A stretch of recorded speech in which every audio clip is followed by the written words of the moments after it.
Creator, may your spirit and guidance be in us as we work for the benefit of all our people, for peace and justice in our land, and for the constant recognition of the dignity and aspirations of those whom we serve. Amen.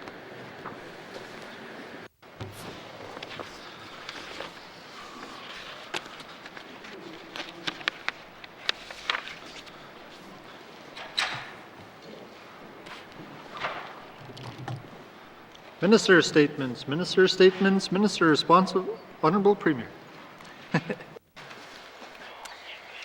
Mr. Speaker, since the onset of the COVID-19 pandemic in the spring 2020, the health and well-being of the Northwest Territories and residents has been our #1 priority. Today, we are slowly emerging from the worst outbreak of COVID-19 our territory experienced. At one point, the N.W.T had the highest number of active COVID-19 infections per capita in Canada. However, through collaboration and partnership between N.W.T departments and authorities, community governments, and Indigenous government partners, we've been able to support residents and communities in need. Protect N.W.T is responsible for many of the measures put in place to minimize the risk to residents, including managing 811 phone lines, self-isolation plans, and the various exemptions for employers and employees. At the start of the outbreak in August, there was a backlog in self-isolation plan review and delays in getting through on the phone. Mr. Speaker, the team at Protect N.W.T worked diligently to improve response times, and the recent launch of a new self-isolation plan process and technology update will ensure we continue to make life easier for residents by processing and responding to submissions in a timely manner. Mr. Speaker, since mid-August, the Secretariat has hosted those who are medically advised to self-isolate in our isolation centres in regional hub communities. There were challenges, including finding suitable isolation arrangements for people from the underhouse community. In these incidences, we worked with the Northwest Territories Health and Social Service authorities to offer additional wraparound supports. During other outbreaks in small communities, the efforts of communities to provide isolation supports for those requiring those arrangements is to be commended. Isolation spaces have provided a valuable service for residents that would otherwise have no other place to safely isolate. Providing this space has lowered our collective risk of ongoing community transmission of COVID-19 infections in our communities. Mr. Speaker, the COVID-19 Coordinating Secretariat continues to operate our border checkpoints, providing necessary information to residents returning to the Northwest Territories, helping to ensure that residents understand and are following the self-isolation guidance. Our compliance and enforcement officers have provided support to residents, community governments, and leadership in the response to community outbreaks. The team does more than just enforce compliance with public health orders. They've also been on the front lines, educating the public on their obligations under the public health orders. The educational approach, whether it was passing out flyers or one-on-one conversations, has helped to increase knowledge and compliance with the requirements to keep us safe. Similar to other remote communities that experienced an outbreak, in Tuktoyaktuk, compliance and enforcement officers are on the ground supporting the public health orders. Teams are in the community to ensure public health orders are understood by community members to increase the level of safety and reduce the risk of continued spread of COVID-19. The focus on education has helped keep residents safe throughout the pandemic. Mr. Speaker, as we look to the future, we can see a time when the pandemic winds down and risk to COVID-19 will become further minimized due to a high national vaccination rate, as well as a successful immunization program here at home in the Northwest Territories. It is at that time that we'll begin to shift our focus from a pandemic to an endemic response. This response to COVID-19 will likely require a significantly scaled-down version of the Secretariat to manage and respond to the virus efficiently and effectively. Functions that may continue to operate include an 811 call center to respond to COVID-related questions from the public, compliance and enforcement to provide support during local community outbreaks, continued coordination of communications in support of outbreak response and public safety, logistics to rapidly respond to outbreaks and provide isolation facilities, and policy support to assist in the development of public health orders and other policy measures. The Government of the Northwest Territories is committed to providing these services as long as is needed to ensure that our residents remain safe and we can minimize the risk of future COVID-19 infections and outbreaks. Mr. Speaker, Northerners should be proud of our collective response to the pandemic. It has not been easy. Our territory has come a long way since the first infection of COVID-19 was announced inside our borders on March 20th, 2020.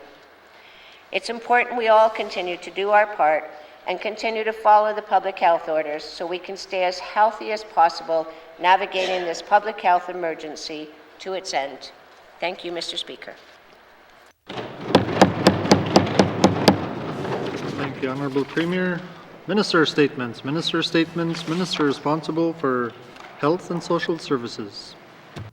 Thank you, Mr. Speaker. It's been nearly 2 years since the first COVID-19 cases emerged in China and rapidly spread throughout the world.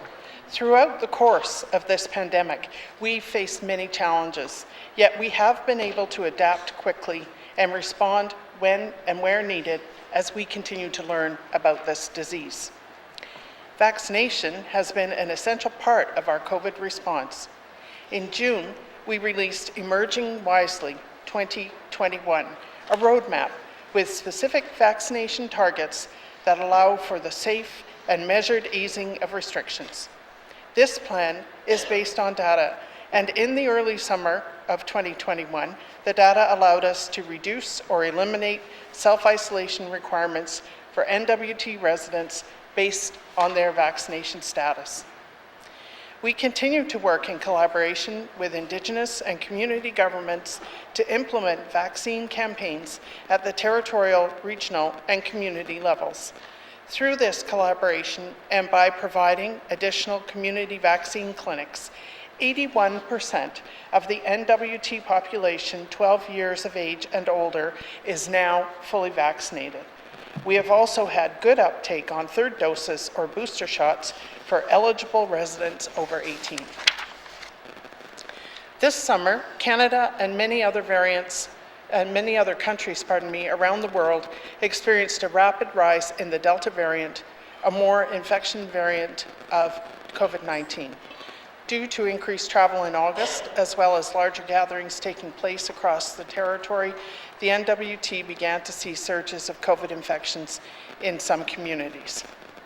And I just want to mention, Mr. Speaker, that there is now another new variant, a South African-based variant that is on the move, and we expect announcements regarding this, the response to this variant from the federal government today. The Satu region was the first to experience large-scale outbreaks with community transmission. Surges followed in N.W.T, Yellowknife, Dilo, Detta, Hay River, Katlodeche First Nation. To contain these outbreaks, the Chief Public Health Officer placed temporary restrictions on gatherings. By following the temporary measures and public health recommendations, case counts in these communities came down and public health measures were lifted. We know the measures were challenging, and I want to commend residents and local leadership for their commitment to following the orders and advice. I also want to commend the healthcare system, which was quick to mobilize, increasing testing hours and redeploying staff to affected communities to support contact tracing and care for those infected.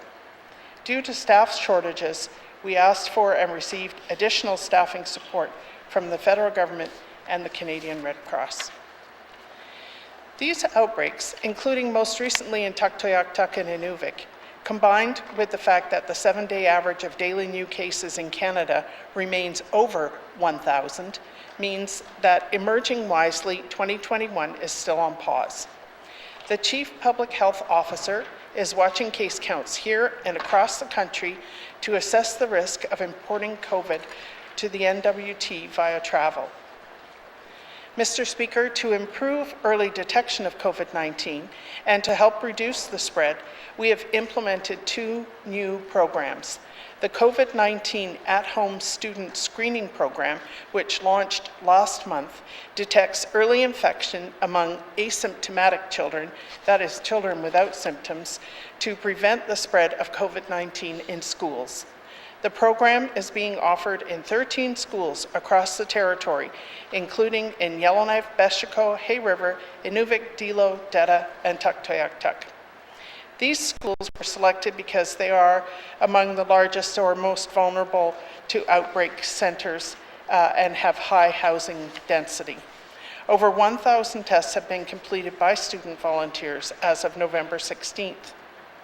We're grateful to families who volunteered to take part in this program.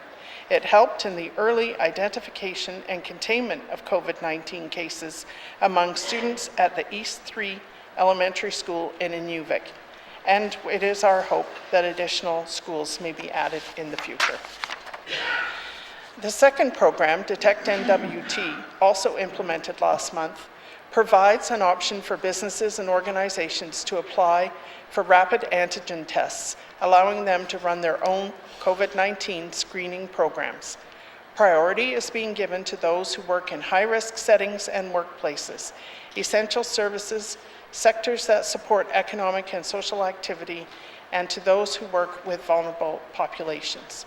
Over 40 businesses and organizations are taking part in this program to date, and this program is available to any business in the N.W.T. Mr. Speaker, as we've seen over the past few months, the COVID situation can change dramatically at any time.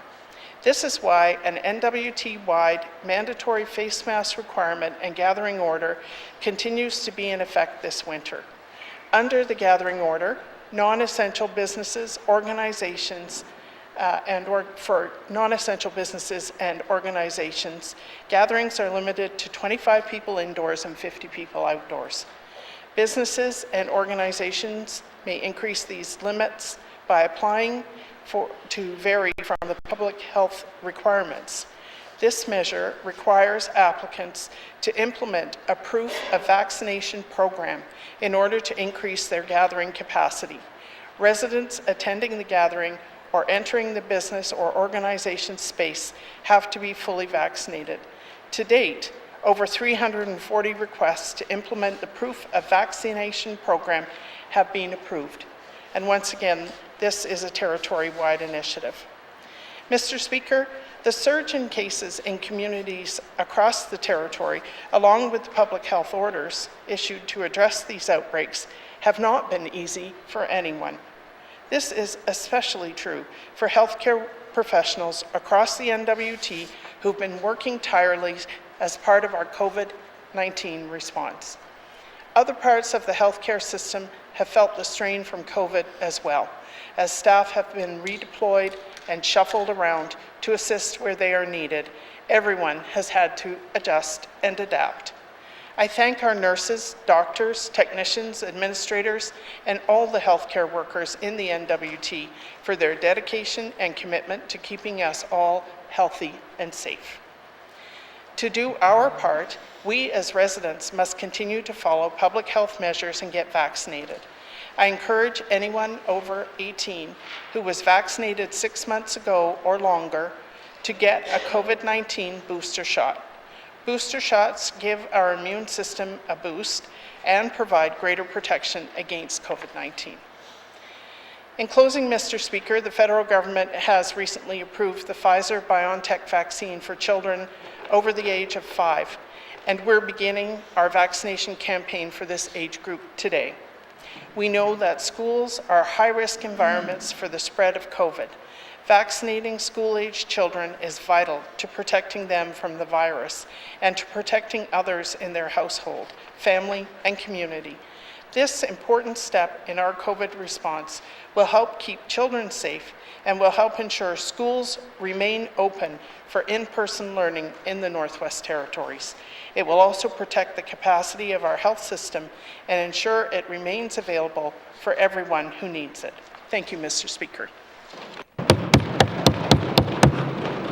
Thank you, Minister. Minister statements, Minister statements, Member statements, Member statements, Member for Cam Lake. Mr. Speaker, this Assembly speaks frequently of the need for fundamental change to how our government does business, most notably in how we care for one another. This work is progressing through government renewal, pushes for holistic reviews of income security and medical travel, and a call for a shift to client-focused, trauma-informed, wraparound integrated service delivery. This kind of change doesn't get your name on a bridge or a building, but is necessary for a prosperous N.W.T. that closes gaps, is equitable, and readies us for growth. To effectively care for Northerners, we need a balanced system that sustainably supports both social programs and services and innovative business development. During our 2019 election, over 400 businesses identified 5 key pillars to strengthen Northern business, grow our population, and contribute to long-term N.W.T. prosperity, and coined it Vote Growth. Fiber redundancy was one of those 5 pillars. Mr. Speaker, we live in a digital age where business and care supports rely on internet access. COVID has further expanded our broadband reliance in education, healthcare, and access to public health and therefore safety information. Yellowknife serves over half the territory with only 1 fiber line and no redundancy. A 1-day outage in Yellowknife is said to result in an estimated GDP loss of $4.75 million and much more in missed health appointments and educational opportunities. 2019's Vote Growth asked the N.W.T. to fund and build redundant fiber lines by December 31st, 2021.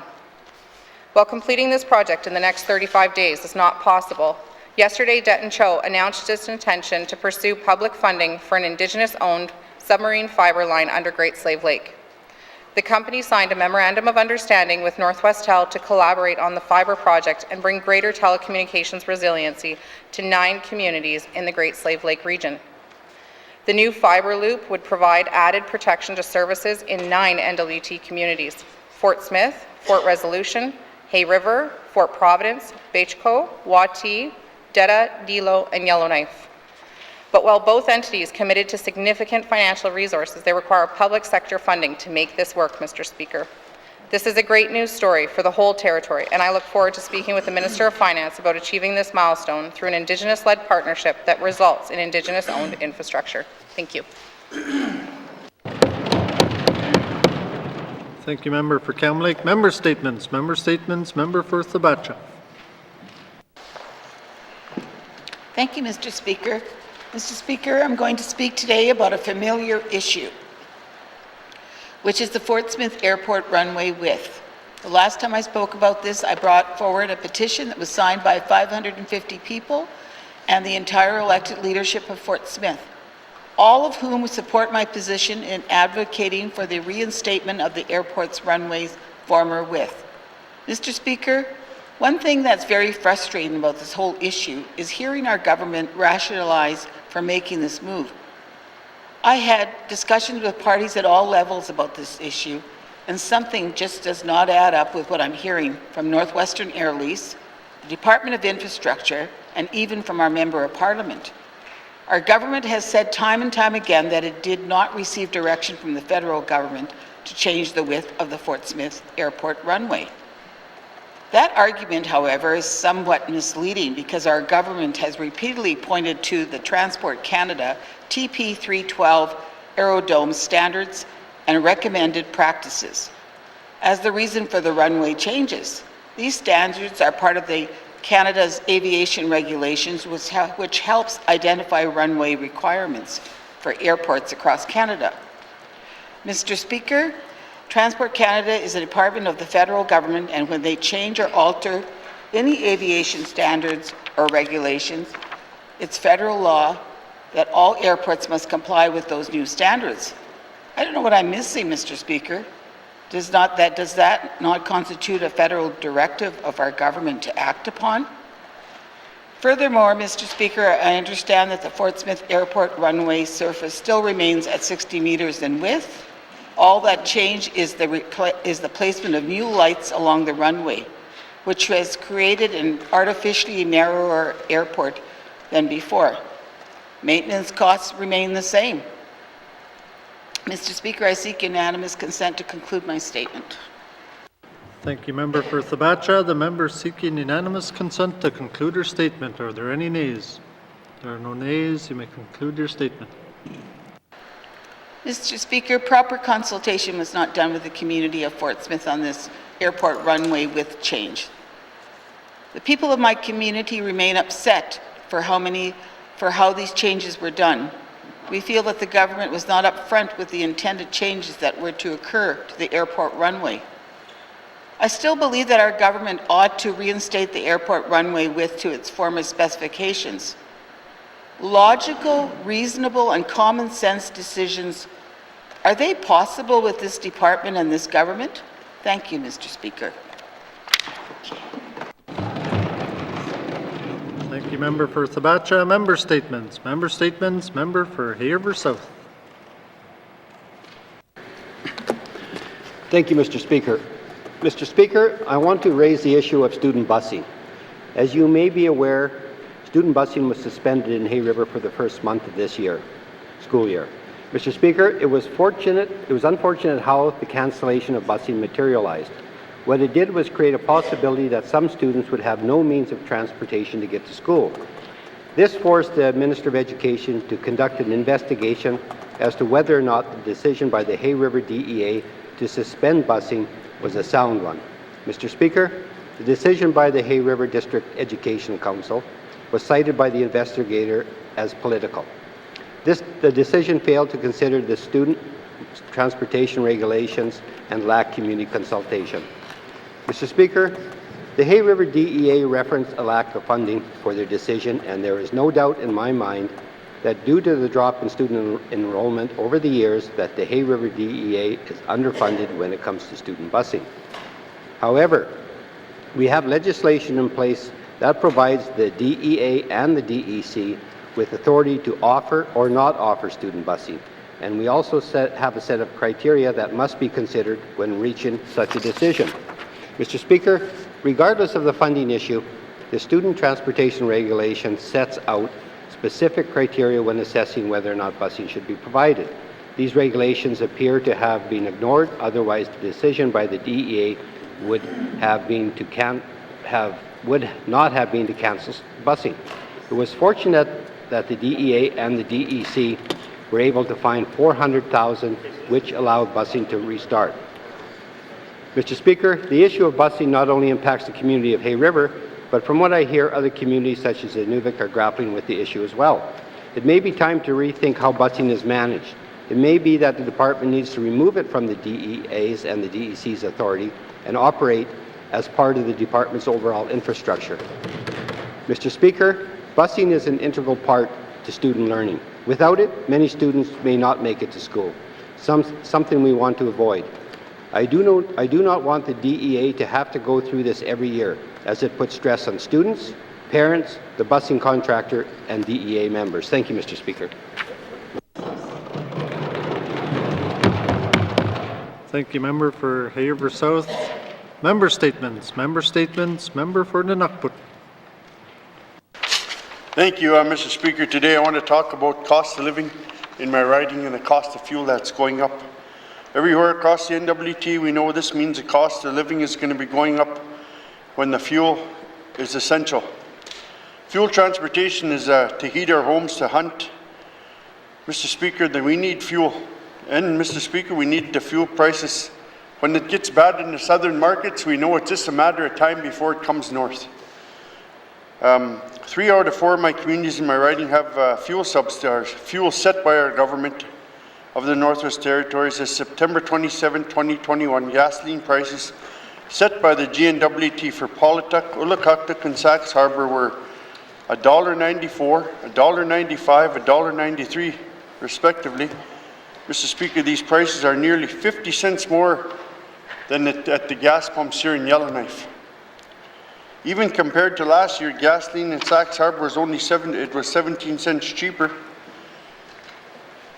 These prices are limiting the ability to my constituents to go out on the land, to hunt, to fish, to feed their families, to travel, and to keep their homes warm.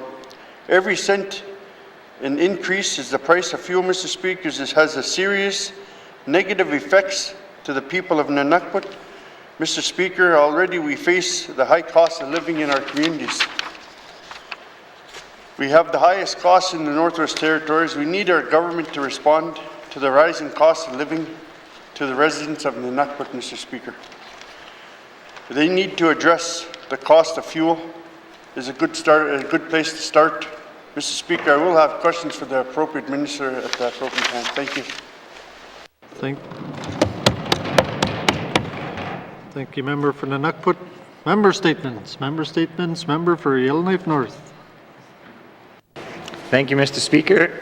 I'd like to echo some of the comments made by my colleague from Cam Lake on the importance of fibre redundancy. Even before COVID, we all know the world was quickly moving online, but I think as we've seen with any emergency, access to internet is essential for communication and the continued efforts of essential services. Mr. Speaker, right now, if there is a forest fire or some idiot shoots a fiber line, we run out of internet. The creation of a fiber redundancy loop allows us and the communities around the lake to have a secondary point of access. As already noted, a single day of losing access to internet results in a $4.75 million loss of GDP. Mr. Speaker, many of us have stood up in this chamber and have asked for better internet services.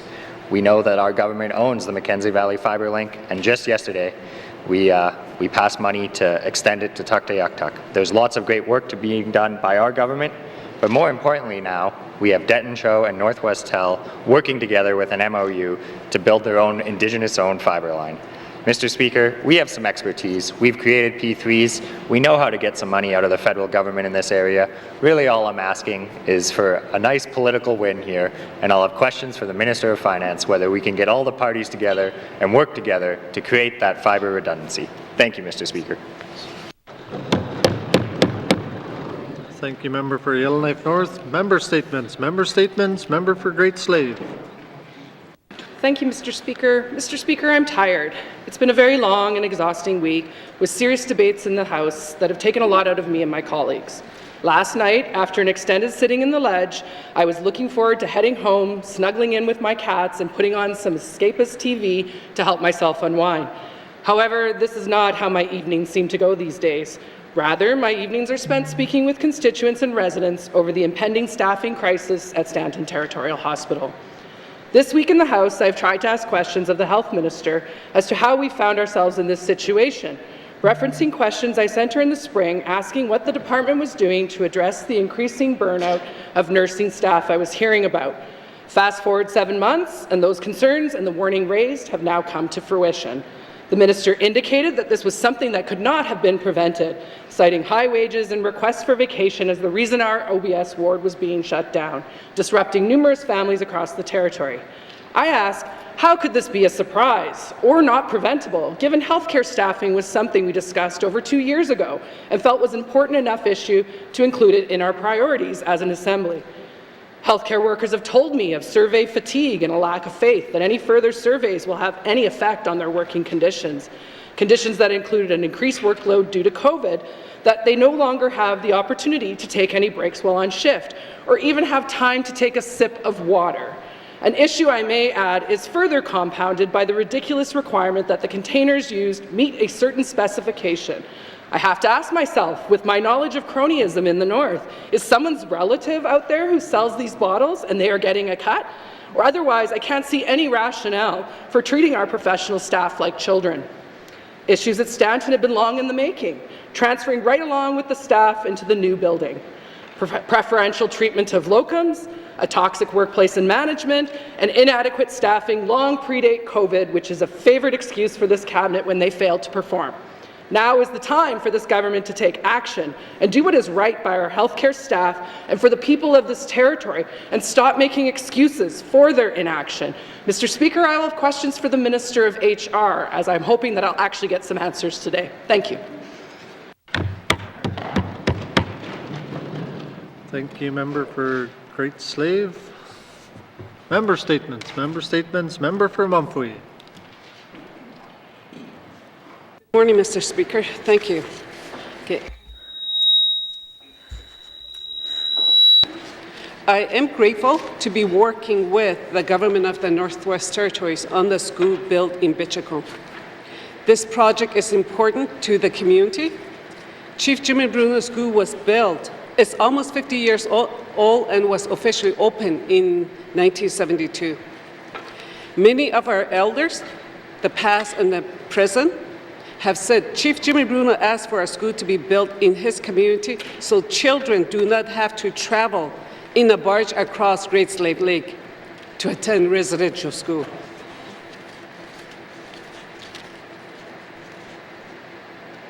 The school was built by the government of Canada in Edzo. It is about 15 kilometers away from Bichiko. Every day, students have to be bused during the school year. If the students miss the bus, they miss a whole day of school. Their learning is interrupted.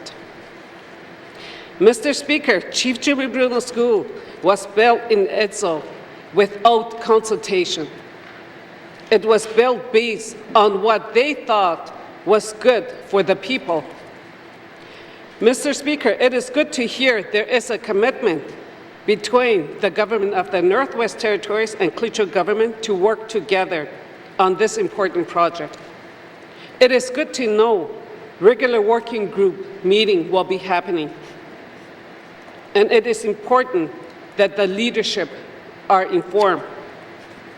The school will be, if the new school is built in Bichiko, it will be closer to the families, and this will help with the attendance. The learning outcome will improve. This will also allow the elders to share their language and culture in the school. It will support the culture and language, ensuring that Klitschko children or any students that are attending school there are strong like two people. Mr. Speaker, this school is a great opportunity. It will help develop skills that are greatly needed in Klitschko regions. It will help with trades and local business opportunities. Mr. Speaker, apprenticeships are good, but you need a job. Introduction to trades like program offered at Aurora College, such as carpentry, electrical, mechanical, plumbing, and many more are all important and greatly needed. I will have a question for the Minister of Education, Culture, and Employment on this later. Thank you. Thank you, Member for Mumfui. Member statements. Member statements. Member for Frame Lake. Merci, Monsieur le Président. Critical minerals are essential components of many new technologies, from low greenhouse gas energy sources to electric vehicles, to advances in sectors such as medicines, electronics, aerospace, and defense. Canada and the N.W.T possess reserves of critical minerals. I participated in a critical minerals workshop held by the Department of Industry, Tourism and Investment on November 9, 2021. This was a virtual workshop with about 60 participants, most of whom were N.W.T employees or mining industry representatives. No civil society organizations appear to have been invited. The stated purpose of the workshop was to advance critical minerals. Canada released a list of critical minerals on March 29, 2021, and the N.W.T has deposits of about half of those minerals. Several projects are in advanced stages of development, including N.W.T, Prairie Creek, and the Nyko deposit. The N.W.T has a good reputation from the ESG perspective. ESG means environment, social, and governance factors that help identify material risks and growth opportunities for investors. There was a lot of discussion around communications and public perceptions, marketing, and potential partnerships. Objectives can conflict, though, as well. For example, economic development versus reductions in greenhouse gas emissions. N.W.T may serve as a good example but we also need to admit the mistakes of the past. A number of other themes were raised, including whether we can mine our way out of the climate crisis, the need for a more inclusive process with other stakeholders and interests at the table, the duty to consult, and free, prior, and informed consent is required in the United Nations Declaration on the Rights of Indigenous Peoples, issues of equity around women's participation in mining, working with neighboring regions, and how the N.W.T can better compete and attract investment. Although it was requested, it is not clear whether there will be a workshop report. Further public engagement needs to be clarified. I'll have questions for the Minister for Industry, Tourism and Investment later today. Merci, Mr. Speaker. Thank you, Member for Frame Lake. Member statements. Member statements. Member for Nivik-Twin Lakes. Thank you, Mr. Speaker. Mr. Speaker, today I look back into my past member statements, and one of the things when I was campaigning, and one of the things that I stand for is to assist in the hiring practices of and increasing our healthcare providers. It actually became one of our 19th priorities in this House. I'm going to read one of my statements from June 3rd. Mr. Speaker, the nurses are core to our N.W.T healthcare system. Without nurses, we would have no one in the communities, no one to care for our patients. In our hospitals, no one to provide nursing care for our elders, no one to assist our new mothers, no one to provide health education to our youth in many communities, as well as many other things that they do. Unfortunately, that they are not treated the same.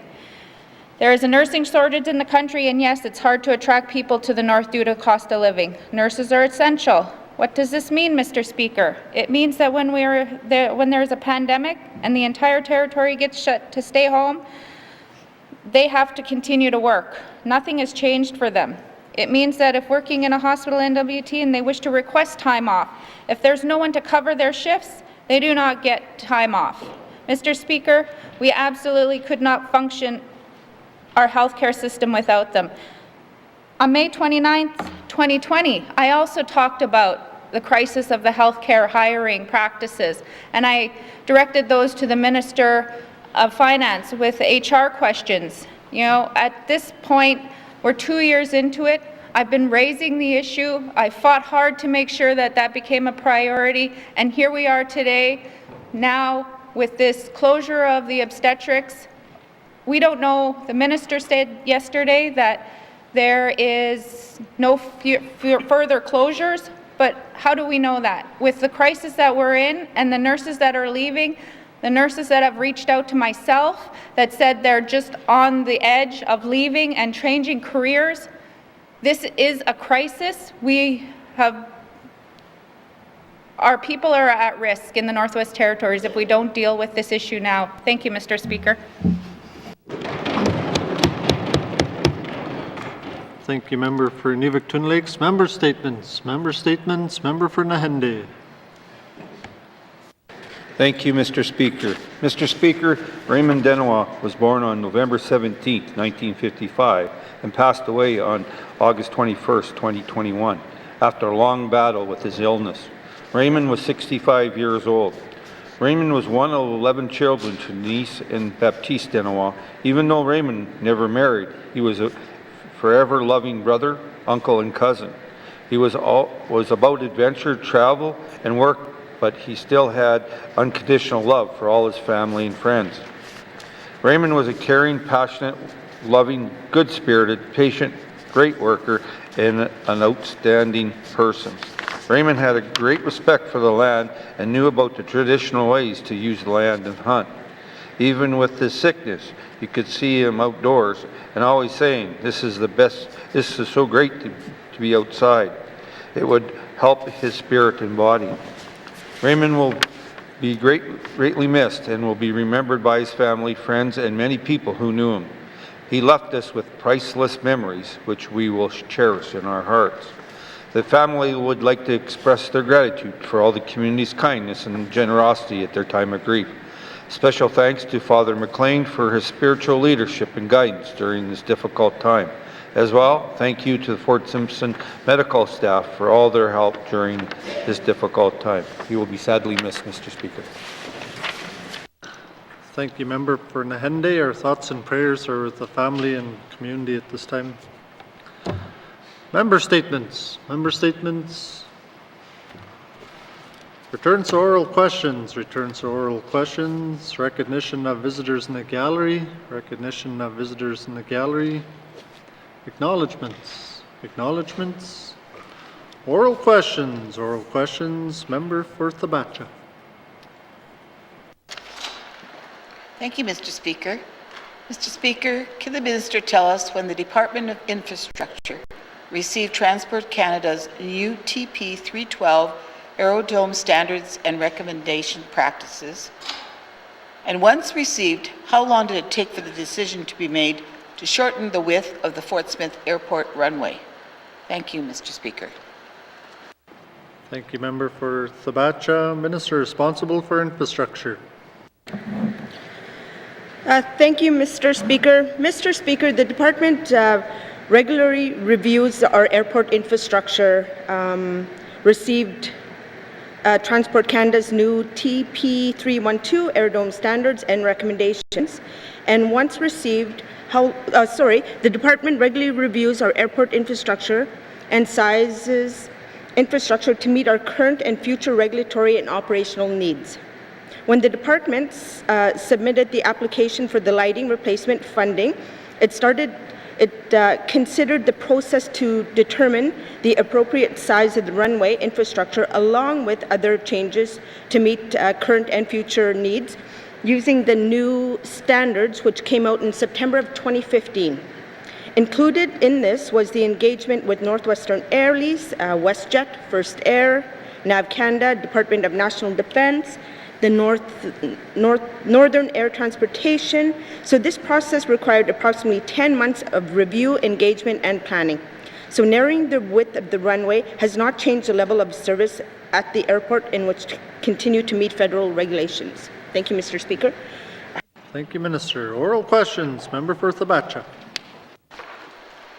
Thank you, Mr. Speaker.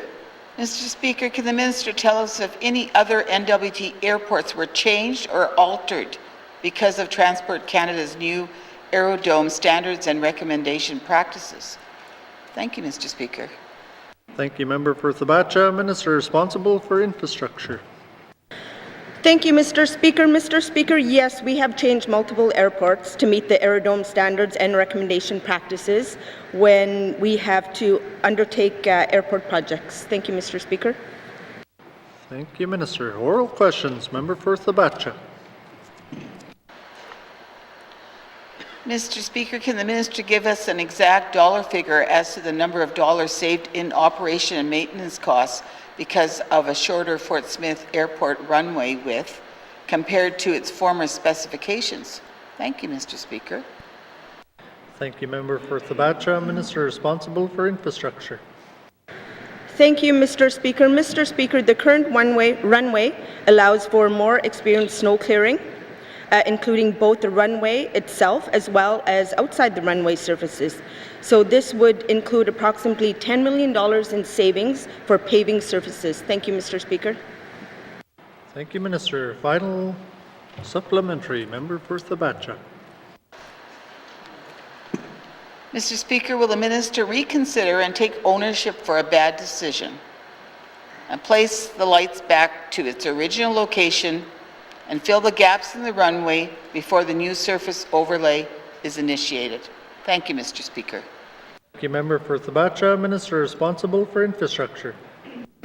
Thank you, Mr. Speaker. Mr. Speaker, the decision was a good decision. Returning the runway to a width of 60 meters would require significant investment to construct and maintain, as well as the additional cost to relocate the upgraded airfield lighting system. Therefore, the expenditure of public funds to return the runway to the former width specifications is unnecessary. Infrastructure and the Department of Infrastructure has no plans to do so at this time. The improvements to this runway have positioned the department to maintain this important infrastructure effectively and efficiently while reducing operating and maintenance costs. The decision positioned the department to receive valuable funding to overlay the existing pavement surfaces. So we will be doing some work this year on some of the work at the Fort Smith Airport. Thank you, Mr. Speaker. Thank you, Minister. Oral questions. Oral questions. Member for Yellowknife North. Thank you, Mr. Speaker. As I mentioned in my statement, the N.W.T. already owns and operates one fiber line with Northwestel. Just this week, we spent $6 million to extend that fiber line. And considering this press release came out yesterday, I'm not going to ask the minister for a few more $1 million today. I'll give her the weekend before doing that. So I have one question for the Minister of Finance here. Is the Minister of Finance willing to meet with N.W.T and N.W.T and see if there is a path forward to some public funding for fibre redundancy? Thank you, Mr. Speaker. Thank you, Member for Yellowknife North, Minister responsible for Finance. Thank you, Mr. Speaker. Mr. Speaker, I can do better than a yes. I can say that we've already done that.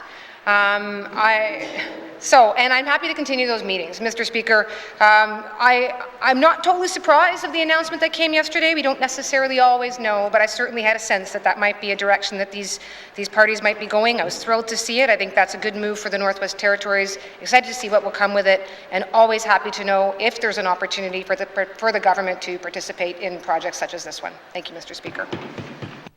Thank you, Minister. Oral questions. Member for N.W.T. Mr. Speaker, you know the high cost of gasoline and diesel fuel in our community is really affecting our people. I really would like to see if our government and would be committing to cap fuel prices and increases in our communities, because you used to get it at Edmonton rack price, so you'd be a year out and it wouldn't really affect. But now that I think that they're buying their fuel somewhere else and being shipped around over the top, it might be costing a bit more, I don't know. But are they willing to work to cap the prices for the coastal communities of Sax Harbour, YELLOWKNIFE and Polituk? Thank you, Mr. Speaker. Thank you, Member for N.W.T. Minister responsible for infrastructure. Thank you, Mr. Speaker. Mr. Speaker, indeed, the cost of petroleum products has risen greatly across the country and in the Northwest Territories, and remote communities are very much affected. Gasoline prices have gone up across Canada on an average of 41 cents per litre over the past year. Diesel fuel prices have risen then more than 42 cents per litre, and furnace oil prices for consumers have gone up more than 44 cents per litre. Canadians across this country are paying as much as 50% more compared to last year. The department manages the cost of operations to try and limit the rise of prices for consumers. But when the cost of fuel products we buy rises, the price of consumer pays goes up. Unfortunately, Northwest Territories is not protected from the impact of national and global fuel price increases. Thank you, Mr. Speaker. Thank you, Minister. Oral questions. Member for N.W.T. Thank you, Mr. Speaker. YELLOWKNIFE's gas price is $1.94. Sax Harbour $1.95. Polituk $1.93 or $1.34. Mr. Speaker, this is 50% more than anywhere across. Like you go in Yellowknife, it's 50% or 50 cents more back home. People got to live, try to survive. I mean, we're not everybody has government jobs back home. We need to try to protect our constituents, Mr. Speaker. In regards to that, is MTS, I don't think is a make profit company, because it's owned by the N.W.T, which I think all that contracted they did get for North Warning System, they should be sharing the wealth a little bit. So in regards to that, I think that something like this small for 3 communities for subsidy, or fly-in, fly-out community, they should be subsidized a bit, and it should be looked at. Is the minister willing to do that, Mr. Speaker? Thank you. Thank you, Member for N.W.T. Minister responsible for infrastructure. Thank you, Mr. Speaker. The department cannot subsidize fuel prices sold to consumers through this program. The subsidization is not permitted under the rules of the program. The entire program runs on a cost recovery basis. Each liter of fuel that is sold includes the cost to purchase the fuel from wholesalers, the cost to transport the fuel to the communities, and the cost of commission to 2 local contractors who sell the fuel. The reason for the rise in the price of fuel lately is because it does cost us more to buy the fuel from the suppliers. This is extremely unfortunate, but it's not something that the department can affect. Thank you, Mr. Speaker. Thank you, Minister. Oral questions. Member for N.W.T. Thank you, Mr. Speaker. Mr. Speaker, that I really think that with MTS, I mean, with all they're buying bulk fuel. Where are they buying their bulk fuel from? Thank you, Mr. Speaker. Thank you, Member for N.W.T. Minister responsible for infrastructure. Thank you, Mr. Speaker. Mr. Speaker, I don't know. I could get back to the member on exactly where we're buying the fuel from. Thank you. Thank you, Minister. Final supplementary. Member for N.W.T. Thank you, Mr. Speaker. I bet it's pretty cheap fuel they're buying. So, in regards to, because they're buying so much, when you buy that much, you get a price, decrease in the price because you're buying bulk. Is it possible, like the minister, just to look into it, to find out? I want to have a breakdown of where the cost is affected in the cost that they're giving into the communities, and if it's possible to get that in writing. Thank you, Mr. Speaker. Thank you, Member for N.W.T. Minister responsible for infrastructure. Thank you, Mr. Speaker. Mr. Speaker, I thought I heard the member say that, asking the minister if she can look into that, and absolutely, that's something I can do. Thank you, Mr. Speaker. Minister, oral questions. Oral questions. Member for Hay River South. Thank you, Mr. Speaker. Mr. Speaker, I'd like to follow up on my questions from earlier this week on the impacts of COVID vaccination policies on employees and contractors who may be unvaccinated and working for the N.W.T in areas that are under federal regulation. So I have additional questions for the Minister of Infrastructure. Mr. Speaker, can the Minister tell this Assembly what the impacts of federal and territorial COVID vaccination policies will be on employees, contractors, and users of the marine service ferries? Thank you. Thank you, Member for Hay River South. Minister responsible for infrastructure. Thank you, Mr. Speaker. Mr. Speaker, and I thank the member for his questions for further clarification, and I hope that, the line of questions actually provide clarification and information for his constituents. So the N.W.T ferries are federally regulated, but do not meet the criteria established by Transport Canada. Current federal regulations apply only to vessels that have over 12 staff members on board the vessel. Currently, the N.W.T ferry employees and contractors have to follow the N.W.T COVID policy. Thank you, Mr. Speaker. Thank you, Minister. Oral questions. Member for Hay River South. Thank you, Mr. Speaker. Mr. Speaker, under the Airports Division, can the Minister please tell this Assembly what the impacts of federal and territorial COVID vaccination policies will be on employees and contractors at the Yellowknife Gateway Airport, the regional airports, and in the larger centres and the smaller community aerodromes? Thank you, Mr. Speaker. Thank you, Member for Hay River South. Minister responsible for infrastructure. Thank you, Mr. Speaker. Mr. Speaker, it's our understanding that the federal vaccination requirement currently impacts only the Yellowknife Airport. It is an evolving process, and we continue to seek clarification and understanding of the regulations at our community airports and ferries. Nonetheless, all operations continue to be subject to N.W.T requirements.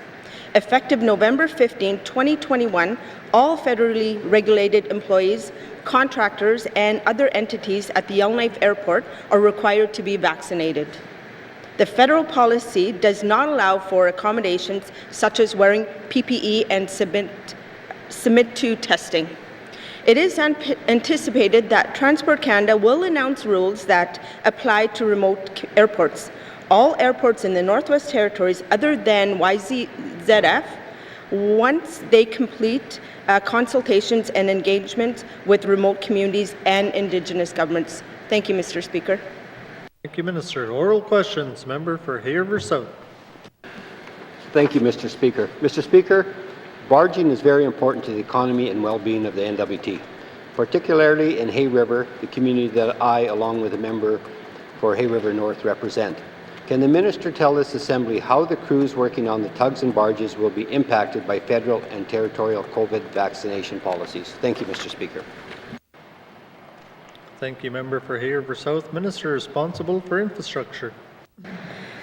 Thank you, Mr. Speaker. Mr. Speaker, ORCE has developed an internal COVID-19 policy adhering to the requirements of Transport Canada.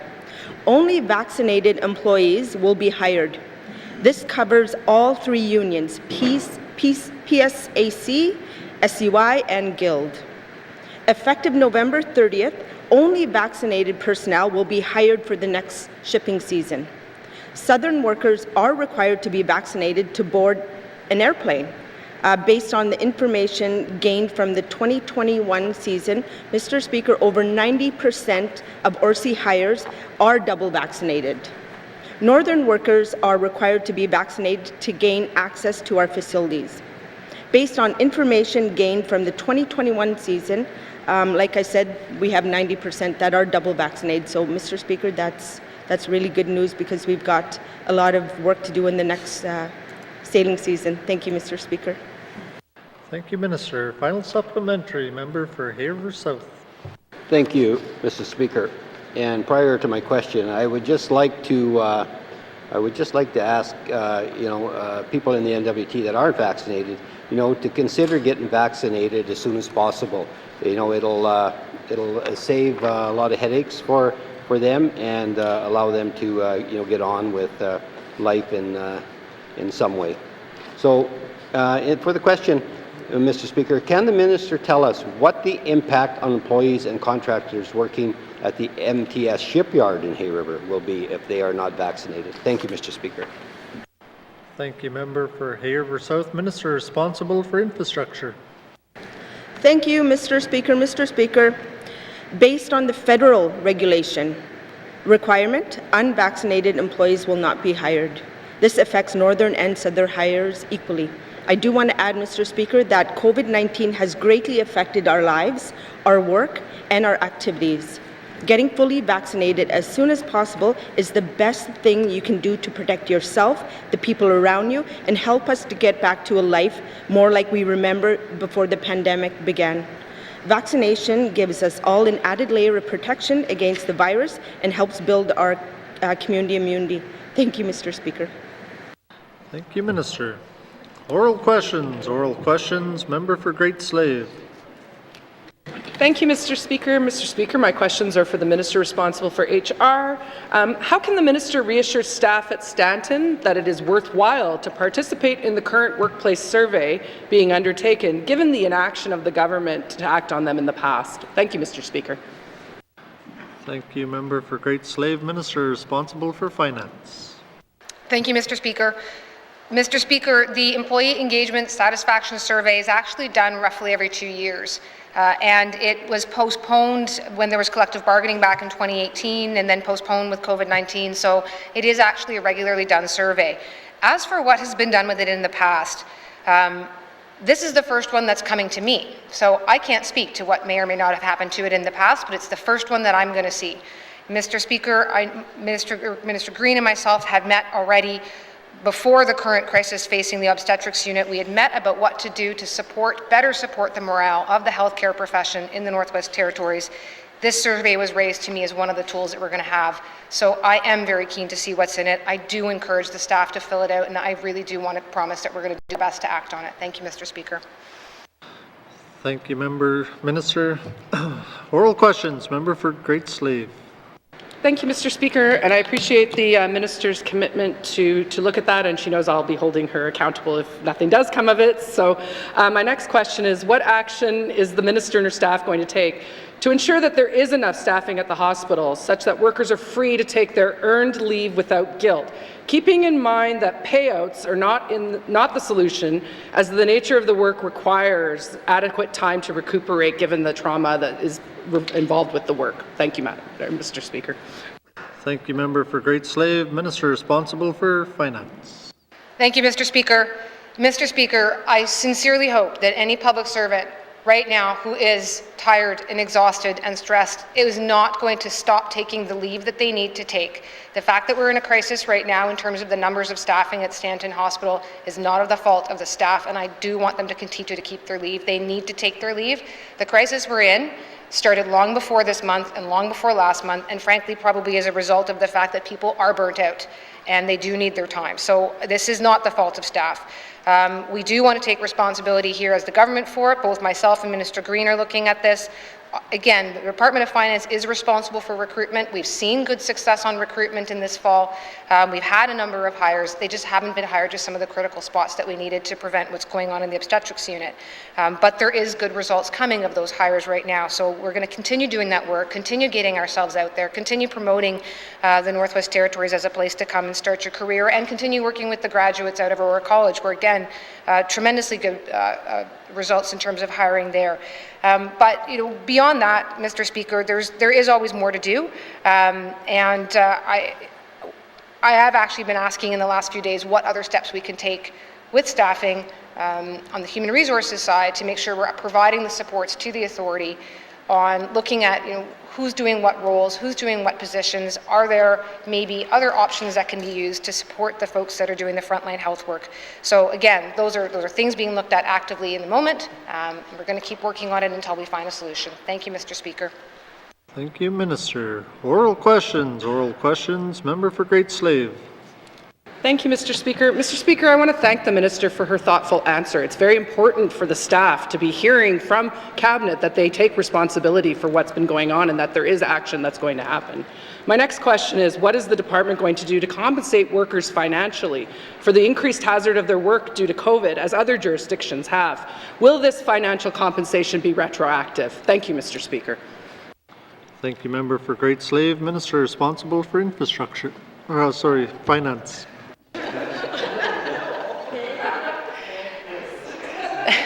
Thank you, Mr. Speaker. I have enough responsibility, but Mr. Speaker, so the various forms of this question have been asked, I think, through the week, and again, I want to assure, obviously, colleagues in the room, but certainly it's particularly the public service, that we do take it very seriously. Well, two things we take very seriously is, first of all, the collective agreement and our relationship with the union, which means whatever we're doing in this front certainly needs to involve engagement with the union before we make any policy changes or any proposed changes that would impact on those processes which are so important to us.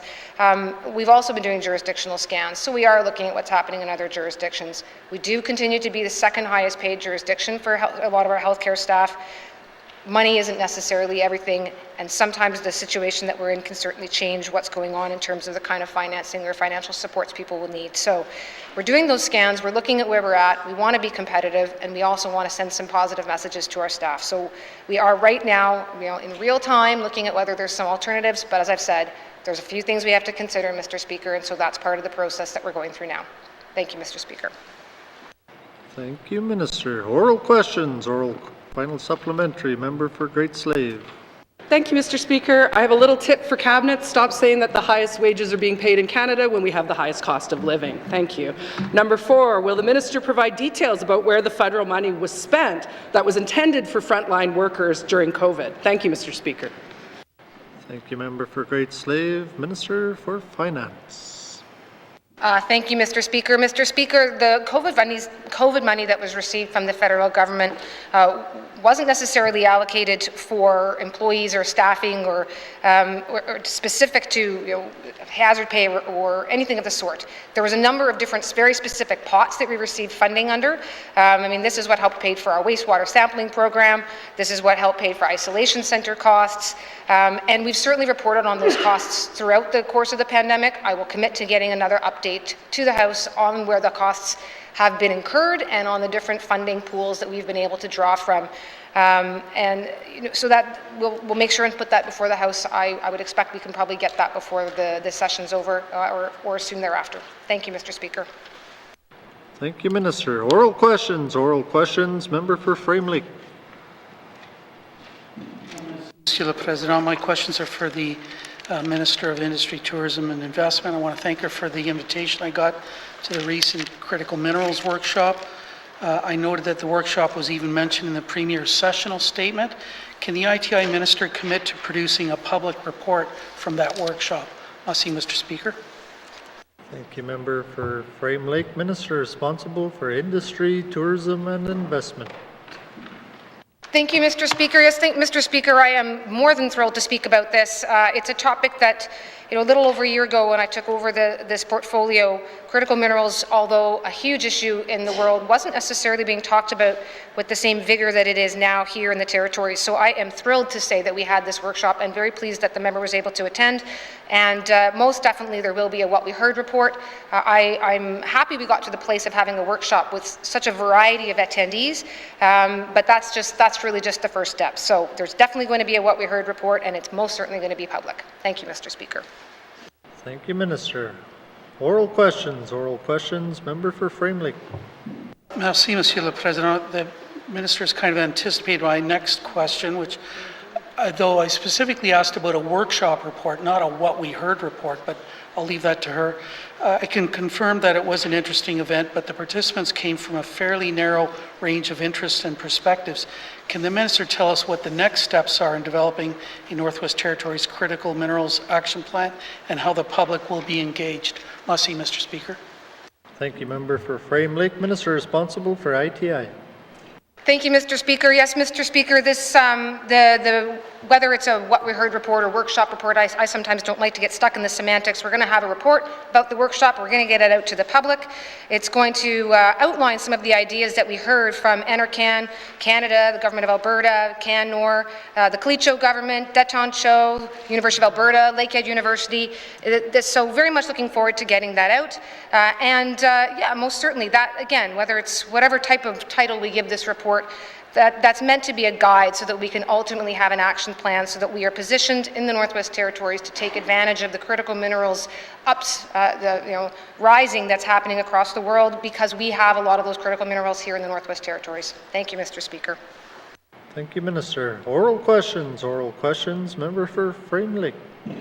Merci, Monsieur le Président. I want to thank the Minister for that, but I was hoping for a few more steps in the public engagement. But there's probably little doubt that critical minerals could play a positive contribution to greener energy technology to assist with the climate crisis, but more work is needed on whether these minerals are the only or best solution. One of the questions at the workshop was whether we could actually mine our way out of the climate crisis. So I want to ask the Minister, can the Minister tell us what work has been done by this government as to whether we can mine our way out of the climate crisis? Merci, Mr. Speaker.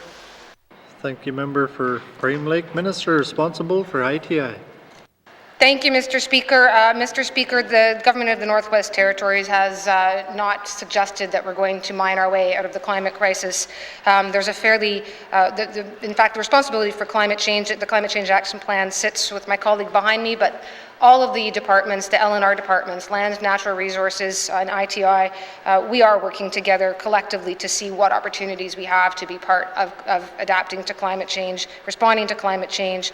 And that's really where the critical minerals part fits in for us, is that it's an opportunity for the Northwest Territories to not only be on the front lines of the impacts of climate change, we can be on the front lines of helping the entire world see change in terms of how we are responding to the climate crisis. The production of minerals, graphite, cobalt, lithium, these are minerals that are going to be seriously needed in order to meet a lot of the demand for the technologies, and that's really the thrust of where we're at now, Mr. Speaker. Thank you. Thank you, Minister. Final supplementary, member for Frame Lake. Merci, Monsieur le Président. I want to thank the Minister for that. I think that the analysis of what contribution critical minerals can play in the climate crisis is essential before we head down a path of providing incentives, subsidies, or concessions. Can the Minister tell us whether there's been a thorough analysis of any subsidies or concessions for critical mineral development now, or when and how that work will be carried out? Merci, Mr. Speaker. Thank you, member for Frame Lake. Minister responsible for ITI. Thank you, Mr. Speaker. Mr. Speaker, that's, one of the major first steps was, of course, having that workshop, bringing folks together, now developing and working through the creation of a form of an action plan with public engagement throughout that process. It's certainly been my practice to ask that we continue to go back out to public, to stakeholders, to interested parties throughout many and most, if not most or all, of the files that I'm certainly responsible for. This will be no different. When we're doing that, that's the time to be asking what analysis are necessary, what steps can be taken, and frankly, hopefully, to be leveraging the work that's happening in academics, leveraging work that's happening in the private sector. Maybe not everything has to be done and paid for by the government, but maybe we're there to help enable that work and to take advantage of the work that's already happening. Thank you, Mr. Speaker. Thank you, Minister. Oral questions. Member for Mumphy. Thank you, Mr. Speaker. Mr. Speaker, I want to recognize that a regular working group has been established to move forward with the Chief Jimmy Bruno School project. Can the Minister commit to keeping myself, teacher leaders, informed on the status and results of regular working group meetings? Thank you. Thank you, Member for Mumphy. Minister responsible for Education, Culture and Employment. Yes, Mr. Speaker, absolutely. I will commit to that. Thank you. Thank you, Minister. Oral questions. Member for Mumphy. Mussy, thank you. Okay, Mr. Speaker, the development of the community around the school is important. We need to ensure the families and elders close to school so children learn and develop pride in their language and culture. Can the Minister commit to work with municipal and community affairs for planning and development of lands in Bichico? Thank you. Thank you, Member for Mumphy. Minister responsible for EC&E. Thank you, Mr. Speaker. The exact process that's involved with building a school in a community, I can't say that I am overly familiar with how ECE works with infrastructure, who works with MACA, who works with lands. It's very operational, but whatever we need to do to ensure a successful project, I am committed to doing that. Thank you. Thank you, Minister. Oral questions. Member for Mumphy. Thank you, Mr. Speaker. Mr. Speaker, white-collar jobs are not for everyone. In Klitschko region and across the N.W.T, we need people trained in trades. If residents have trade skills, we can take care of ourselves. We can build homes, build infrastructure, fix machinery, keep the lights on and water running. Therefore, can the Minister commit to ensure introductory to trades program our central focus for education, culture, and employment? Thank you. Thank you, Member for Mumphy. Minister responsible for EC&E. Thank you, Mr. Speaker, and I agree with the member. Skilled tradespeople are key to the economic success and prosperity of the Northwest Territories. So I've heard a lot about the need for additional trades programming and giving high school students and younger students even more access to the trades, more opportunities. And so our curriculum review and our Education Act modernization have through the engagements, we've heard a lot about that. And so going forward, that will be a focus. I can't commit to offering certain programs in certain schools. Of course, the education bodies definitely have a say in what's offered and how it's offered. But I can assure the member that there is a keen interest at all levels from everyone who is involved with the education system to enhance access to trades and give students more opportunities to get into trades. Thank you, Mr. Speaker. Thank you, Minister. Final supplementary, Member for Mumphy. Can the Minister commit to working with local businesses and schools to develop skills for employment and employment opportunities for youth after high school? Thank you. Mumphy, Minister responsible for Education, Culture and Employment. Thank you, Mr. Speaker. Yes, that's one of the things that ECE does. We do have the number of programs that try to connect employers with students so students can actually gain experience while they're in school. We are rolling out career and education counselors to help connect employers with students and help students figure out what they need to get into the careers they want. So that's exactly the type of work that we are undertaking at this moment. Thank you, Mr. Speaker. Thank you, Minister. Oral questions.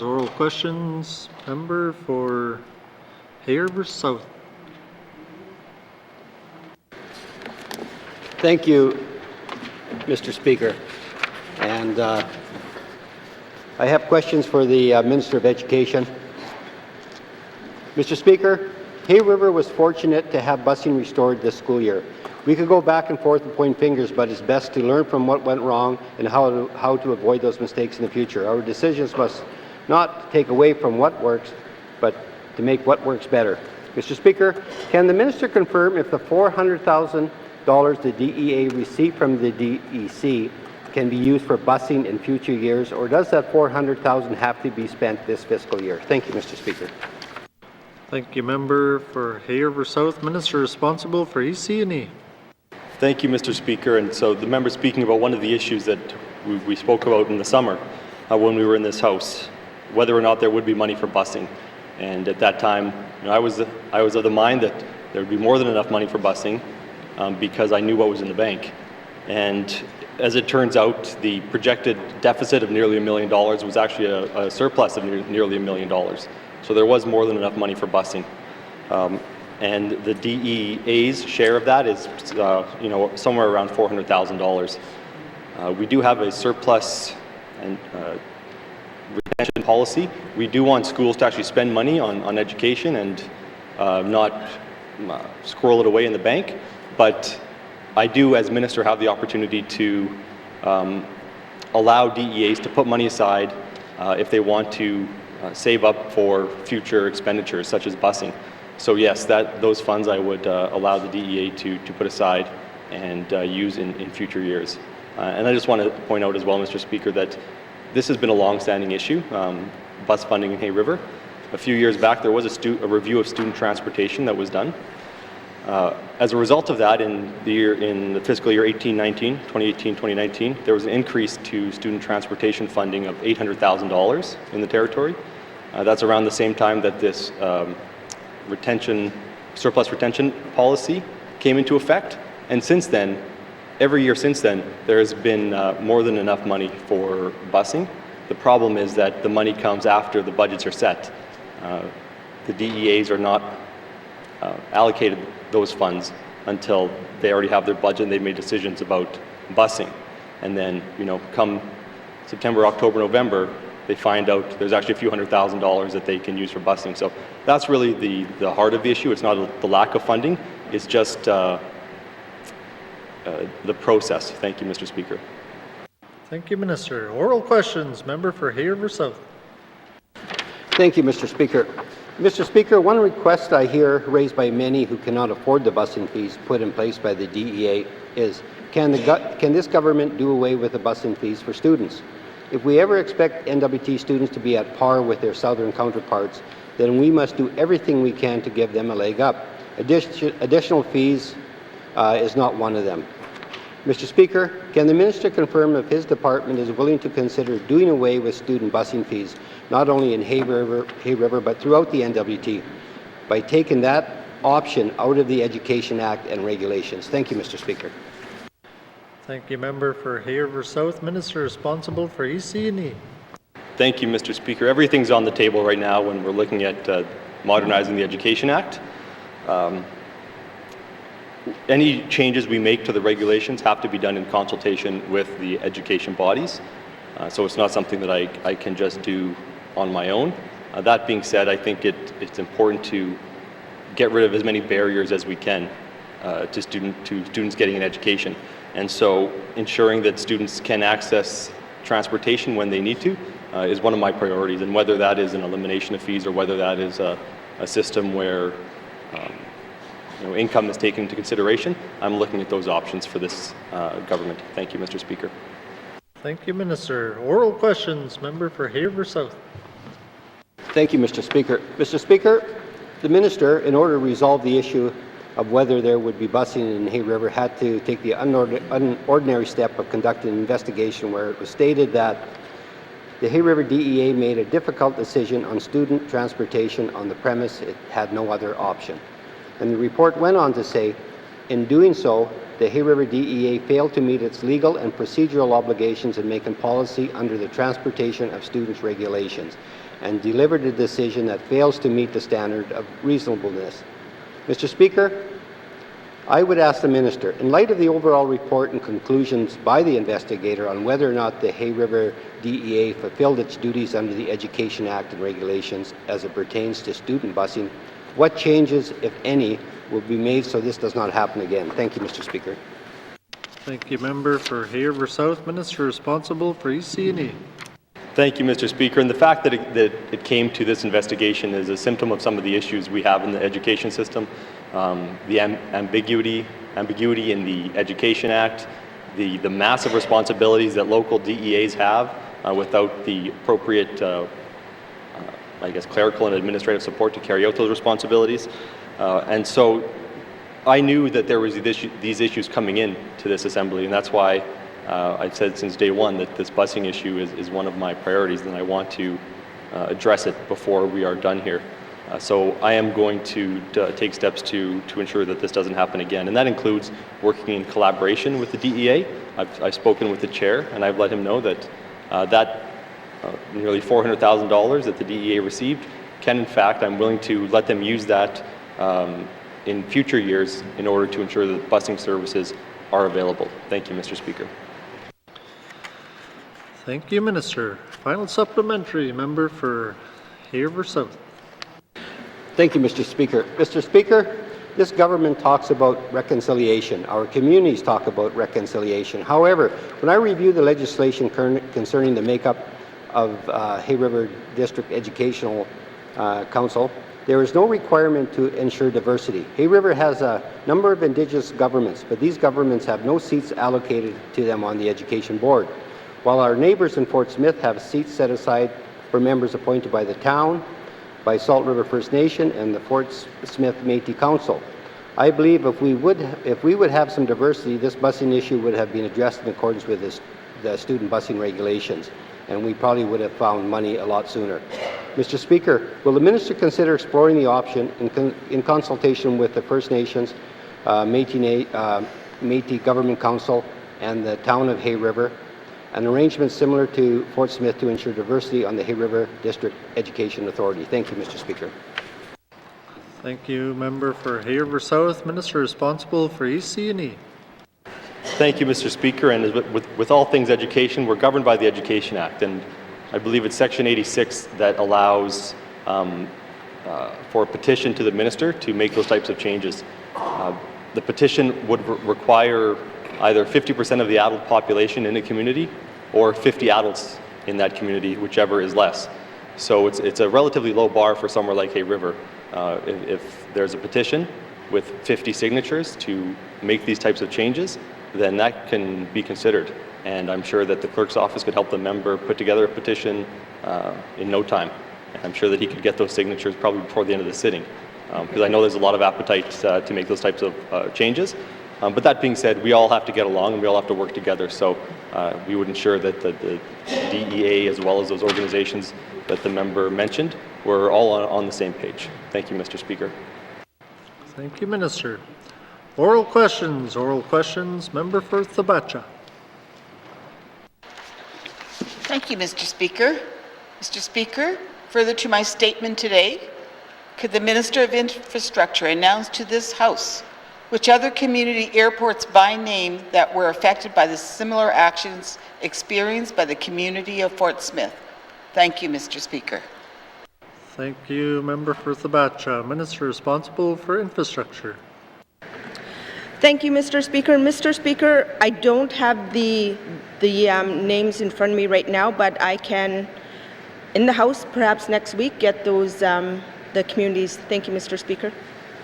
Thank you, Minister. Oral questions. Member for Thabacha. Thank you, Mr. Speaker. Mr. Speaker, in the infrastructure budget that we looked at yesterday, Fort Simpson is also replacing lighting on the runway. Is the width or length being altered on this particular airport? Thank you, Mr. Speaker. Member for Sabacha, Minister responsible for infrastructure. Thank you, Mr. Speaker. I don't know that in front of me right now. If I were perhaps given a heads up, I could prepare something. I can commit to the member when I give her the names to provide that information as well. Thank you. Sir, oral questions. Member for Sabacha. For Frame Lake. Merci, Monsieur le Président. My questions for the Minister of Environment and Natural Resources. I want to follow up on some important facets for the proposed regional study for the Slave Geological Province. In June of this year, his department carried out extensive aerial surveys of caribou herds, including the Bathurst herd, and of course those surveys were delayed by a year. Can the Minister describe results of those surveys, and more specifically the results for the Bathurst herd? Merci, Mr. Speaker. Thank you, Member for Frame Lake. Minister responsible for ENR. Thank you, Mr. Speaker, and I thank the member for the question.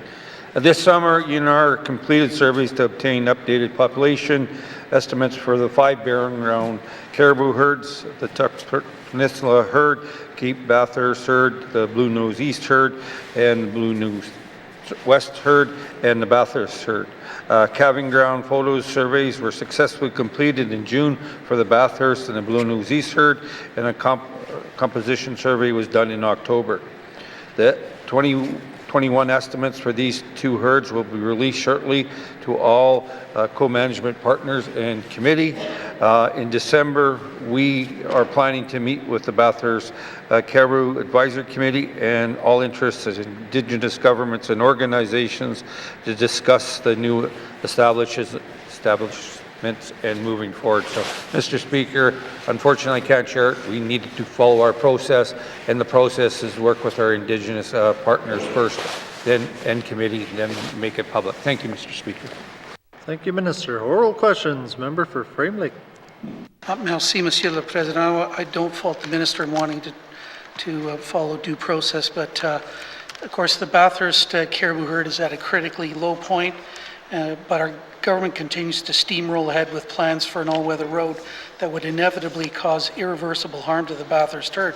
So can the Minister tell us whether our government is prepared to stop or pause the work on the Slave Geological Corridor until a regional study is completed? Merci, Mr. Speaker. Thank you, Member for Frame Lake. Minister responsible for ENR.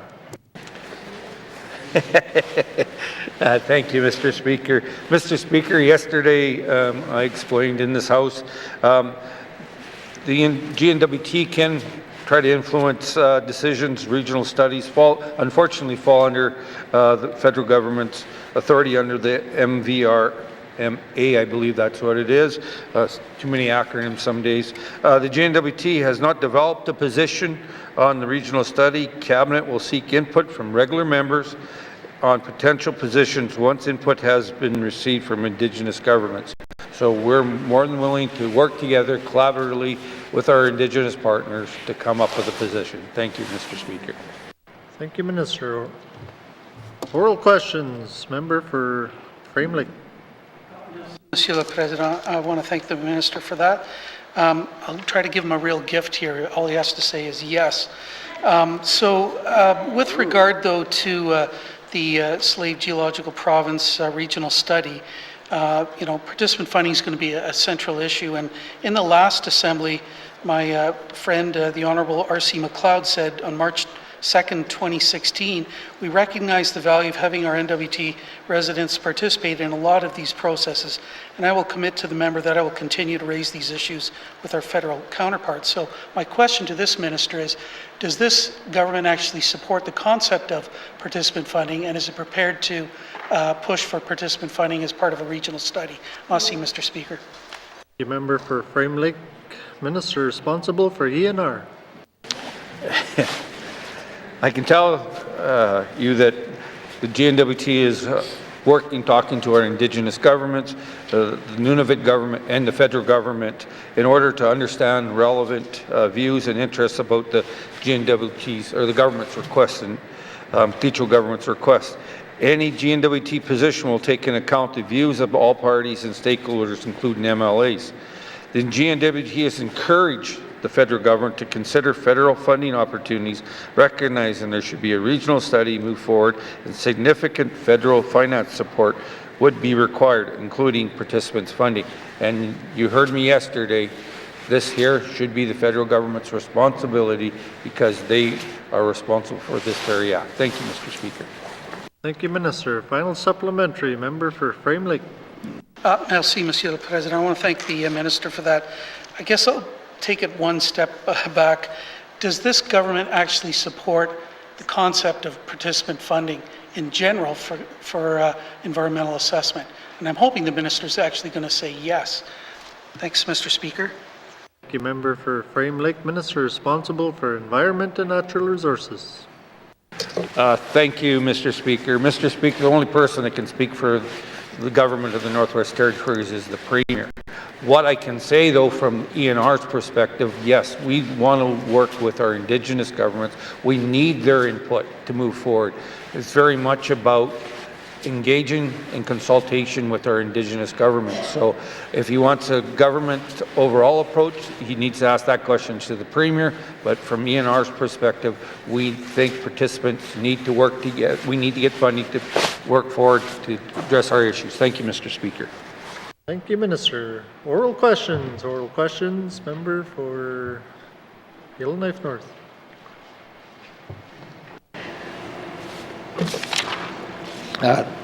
Thank you, Mr. Speaker. My questions are for the Minister of Health and Social Services. I appreciate her informing this House previously that we have a 26.3% vacancy rate in nursing positions, and this is a 10% increase since 2020. However, I was hoping the Minister could help me quantify what that means at Stanton specifically, where the OBS unit has closed. Can the Minister tell us currently how many positions are funded at Stanton Territorial Hospital and how many of them are not actually filled? Thank you, Mr. Speaker. Thank you, member for Yellowknife North. Minister responsible for Health and Social Services. Thank you, Mr. Speaker, and thank you for the question. The staff component at Stanton Territorial Hospital is 466, and the vacancy rate was 13.1% as of June the 30th. And there are 61 positions that were actively being recruited for as of June the 30th. Those are the most recent statistics I have. Thank you. Thank you, Minister. Oral questions. Member for Yellowknife North. Thank you, Mr. Speaker. I know there is a lot of efforts being done to make sure we fill those 61 positions, and I know that it's costly not to fill them, and I was hoping the Minister could inform us, with this latest closure of obstetrics, what is the estimated cost of sending all those patients to Edmonton to give birth as opposed to if they were able to here in Yellowknife? Thank you, Mr. Speaker. Thank you, member for Yellowknife North. Minister responsible for Health and Social Services. Yeah, thank you, Mr. Speaker. Mr. Speaker, I have an answer for the member, but I want to say at the beginning that any recruiting efforts we are successful with right now will likely take a few weeks to implement, especially if the person needs to relocate to Yellowknife from another place.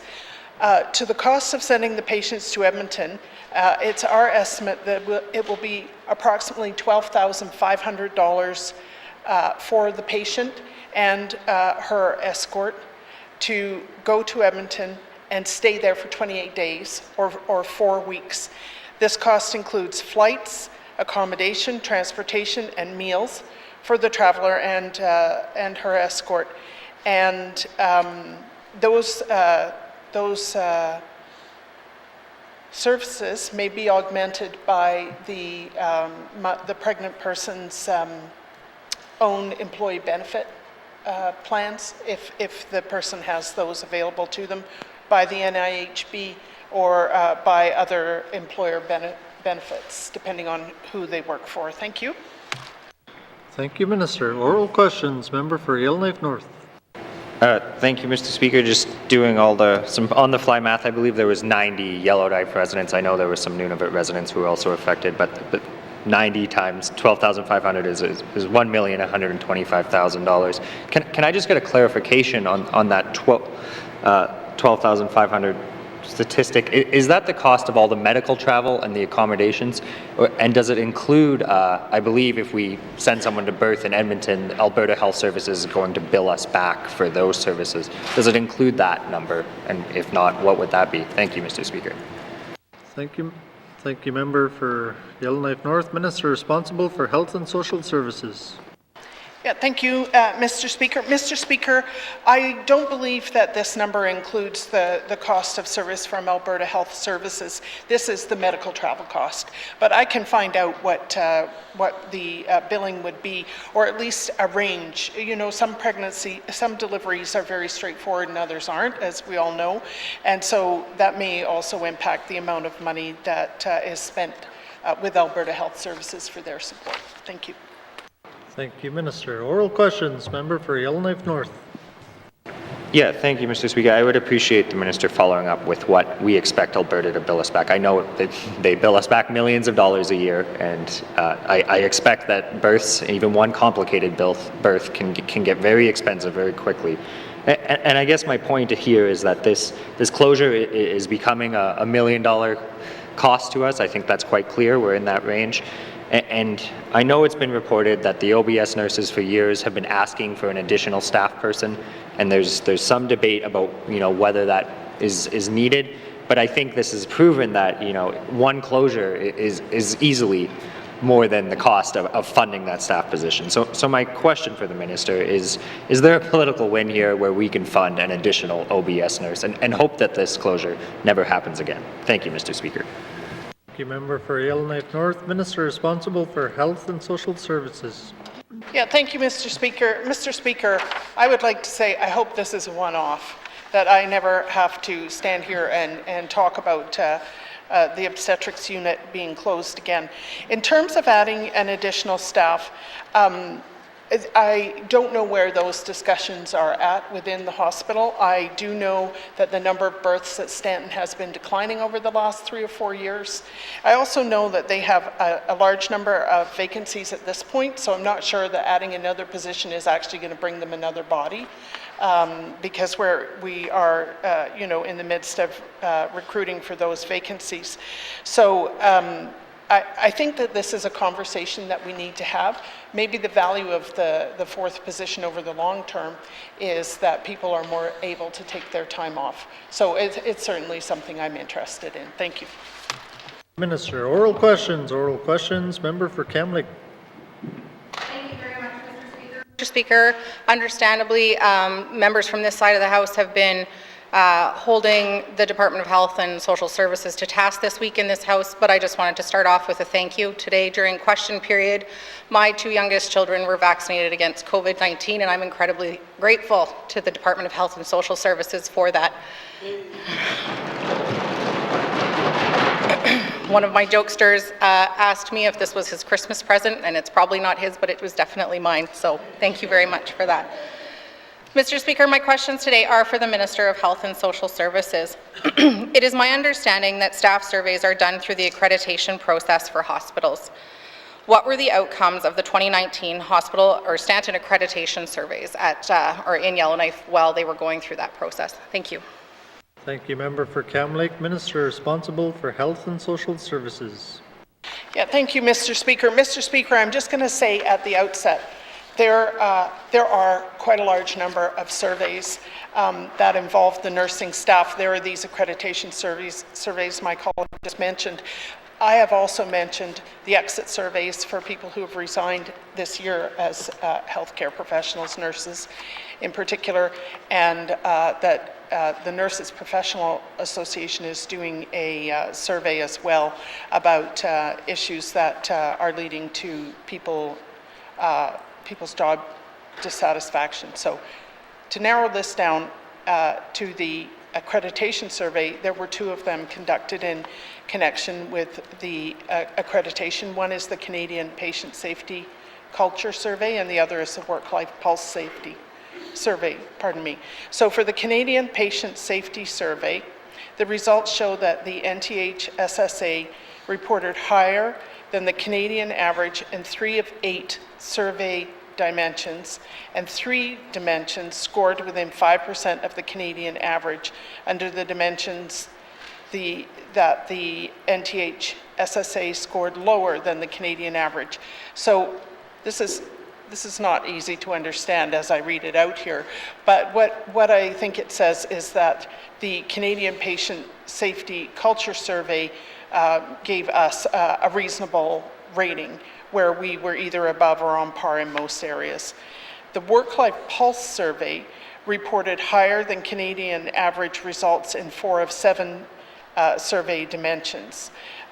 Having said that, the lowest score compared to Canadian averages was received for the health and safety of the work environment. So clearly there was a flag in that survey that work needed to be done in that area. Thank you. Sir, oral questions. Member for Kamloops. Thank you very much, Mr. Speaker, and I appreciate that information. I think that there are, a lot of discussions of surveys and collecting information. And so my next question for the minister is, what were the outcomes that relate to staff morale and staffing issues at Stanton that came out of the surveys? And were there any changes from the previous surveys or the exit interviews that were done that were able to be implemented at Stanton? Thank you. Thank you, Member for Kamloops. Minister responsible for Health and Social Services.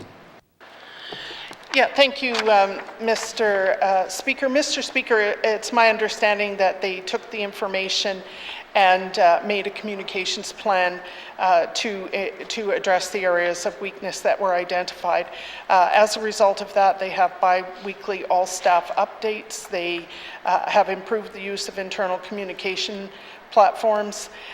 They have promoted the use of internal feedback tools to receive questions and information from staff. I know there's a sort of a suggestion box function now that people can use anonymously to point out issues and concerns.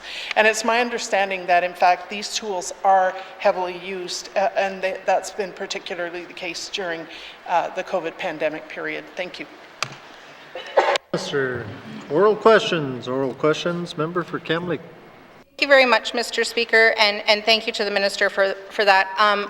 It's my understanding that some of the issues that we're hearing about are definitely persistent issues in a lot of our high stress shift work type environments within the N.W.T. And so I guess I'm wondering what information is management within Stanton expecting to hear from the current nursing survey that is different from the one that they've previously heard, and how is this time going to be different? Thank you. Thank you, Member for Kamloops. Minister responsible for Health and Social Services. Yeah, thank you, Mr. Speaker. Mr. Speaker, I don't have any information about the results of the surveys now underway, but I will say that they are being conducted almost 3 years later than the surveys I spoke about at the beginning of my answers. And so I think the operating environment has changed because of COVID, and that the results will be different. I'm looking forward to seeing the results of these exit surveys, and we understand that there are ways that we can improve the work life of nurses at Stanton and on the obstetrics unit. We're hearing a lot about at the moment, and somebody has already said this today, and I've said it here as well. It is preferable to retain a nurse than recruit a nurse. It works better for all of us if we have someone who is already here, enjoys working in the north, has a family and life established here, to stay here, rather than feel that the working conditions are such that the preference is to move on, particularly because of the working conditions. Thank you. Thank you, Minister. Final supplementary. Member for Kamloops. Thank you very much, Mr. Speaker. Mr. Speaker, I'm given this Assembly's interest in not only recruiting, but also, as the Minister states, retaining our healthcare workers in the Northwest Territories. I'm wondering if the Minister is willing to commit to sharing the results of that survey and also the responses from the Department of Health and Social Services to address them with this House. Thank you. Thank you, Member for Cam Lake. Minister responsible for Health and Social Services. Yeah, thank you. I understand that there's a health system human resources plan that's being finalized, and my colleague, the minister responsible for human resources, has spoken about this. And the results of the surveys that I've spoken of will inform actions to improve the recruitment and retention of healthcare staff. I will, in fact, share with the Standing Committee on Social Development the plan when it's complete and the summaries of the surveys when they're available. Thank you. Thank you, Minister. Colleagues, our time for oral questions has expired.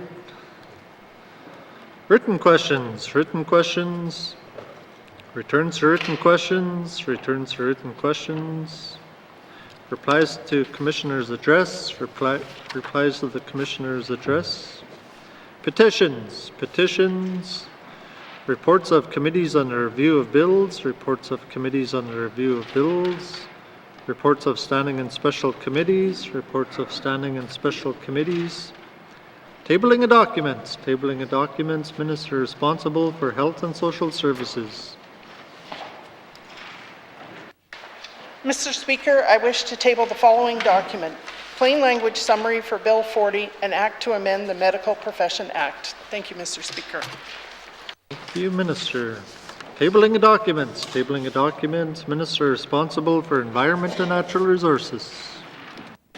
Thank you, Mr. Speaker. Mr. Speaker, I wish to table the following three documents: in Evaluate Water Board Annual Report, April 1, 2020 to March 31st, 2021, the Natural Resources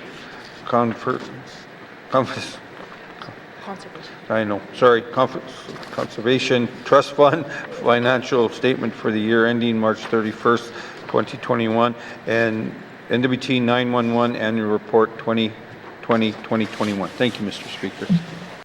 Thank you, Minister. Tabling of documents, Minister responsible for Justice.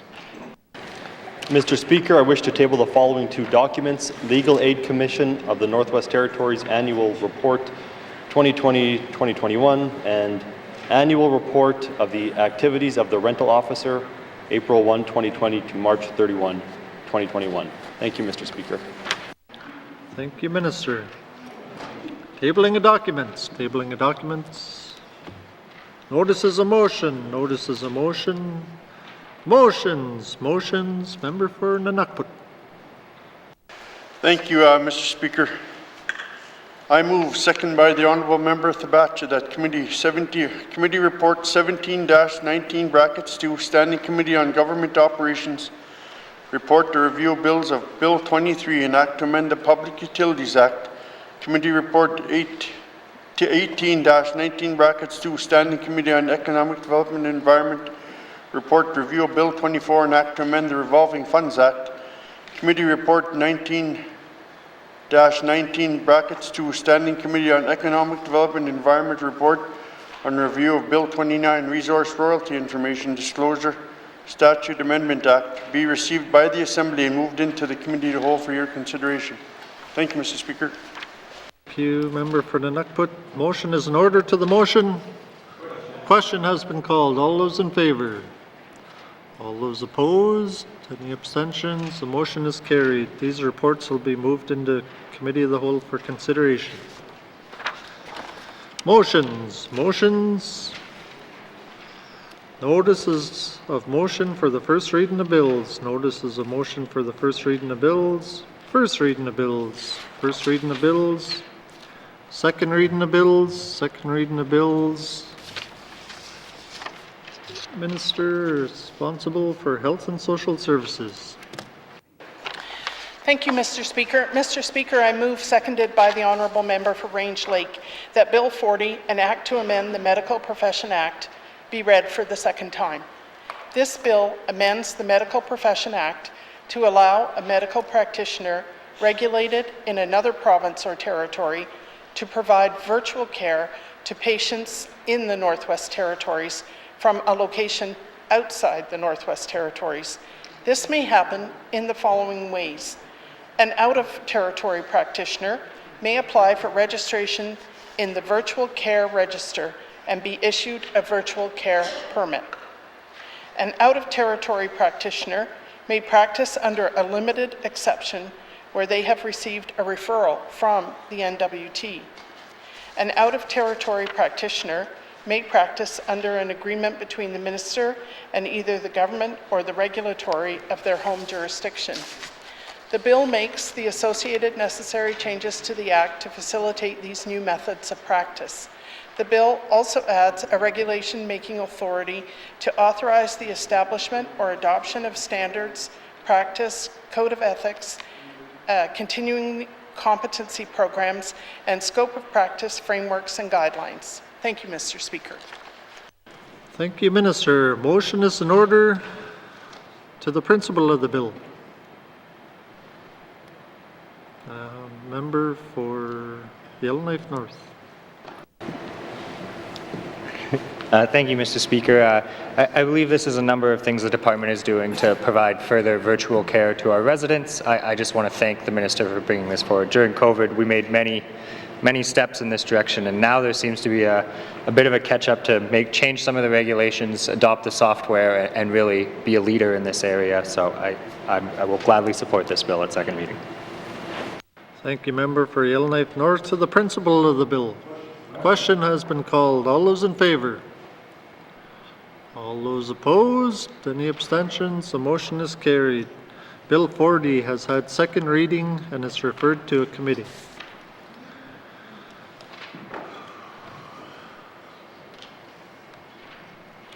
Colleagues, before I put you in the committee of the whole, I'd like to wish the member for Thabatcha a happy birthday for tomorrow and invite you all to join me in the Great Hall for a small celebration.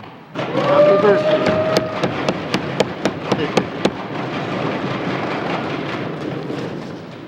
Consideration in committee of the whole of bills and other matters.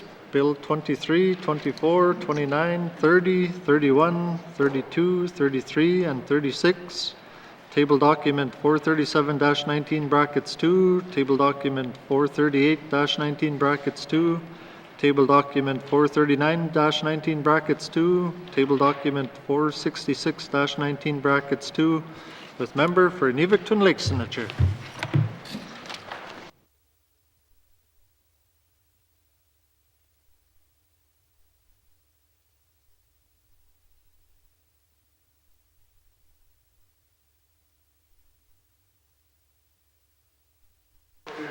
I now call Committee of the Whole to order. What is the wish of committee?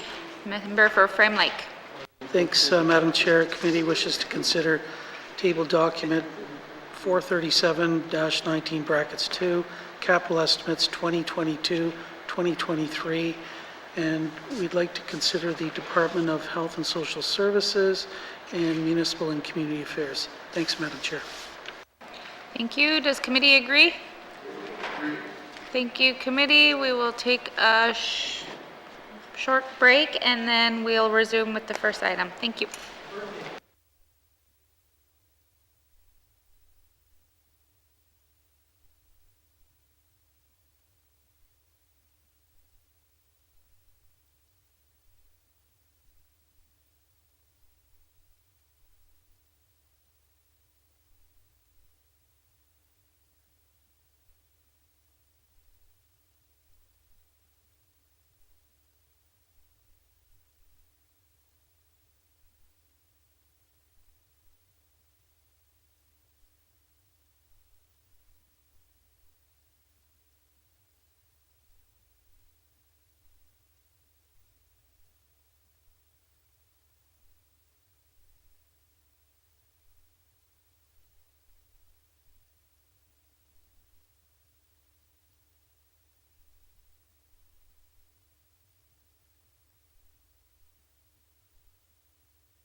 I'll call Committee of the Whole back to order.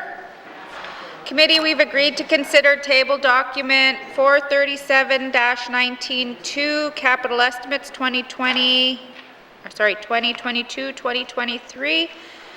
Committee, we will now consider the Department of Health and Social Services. Does the Minister of Health and Social Services wish to bring witnesses into the chamber? Yes, please. Sergeant at Arms, please escort the witnesses into the chamber.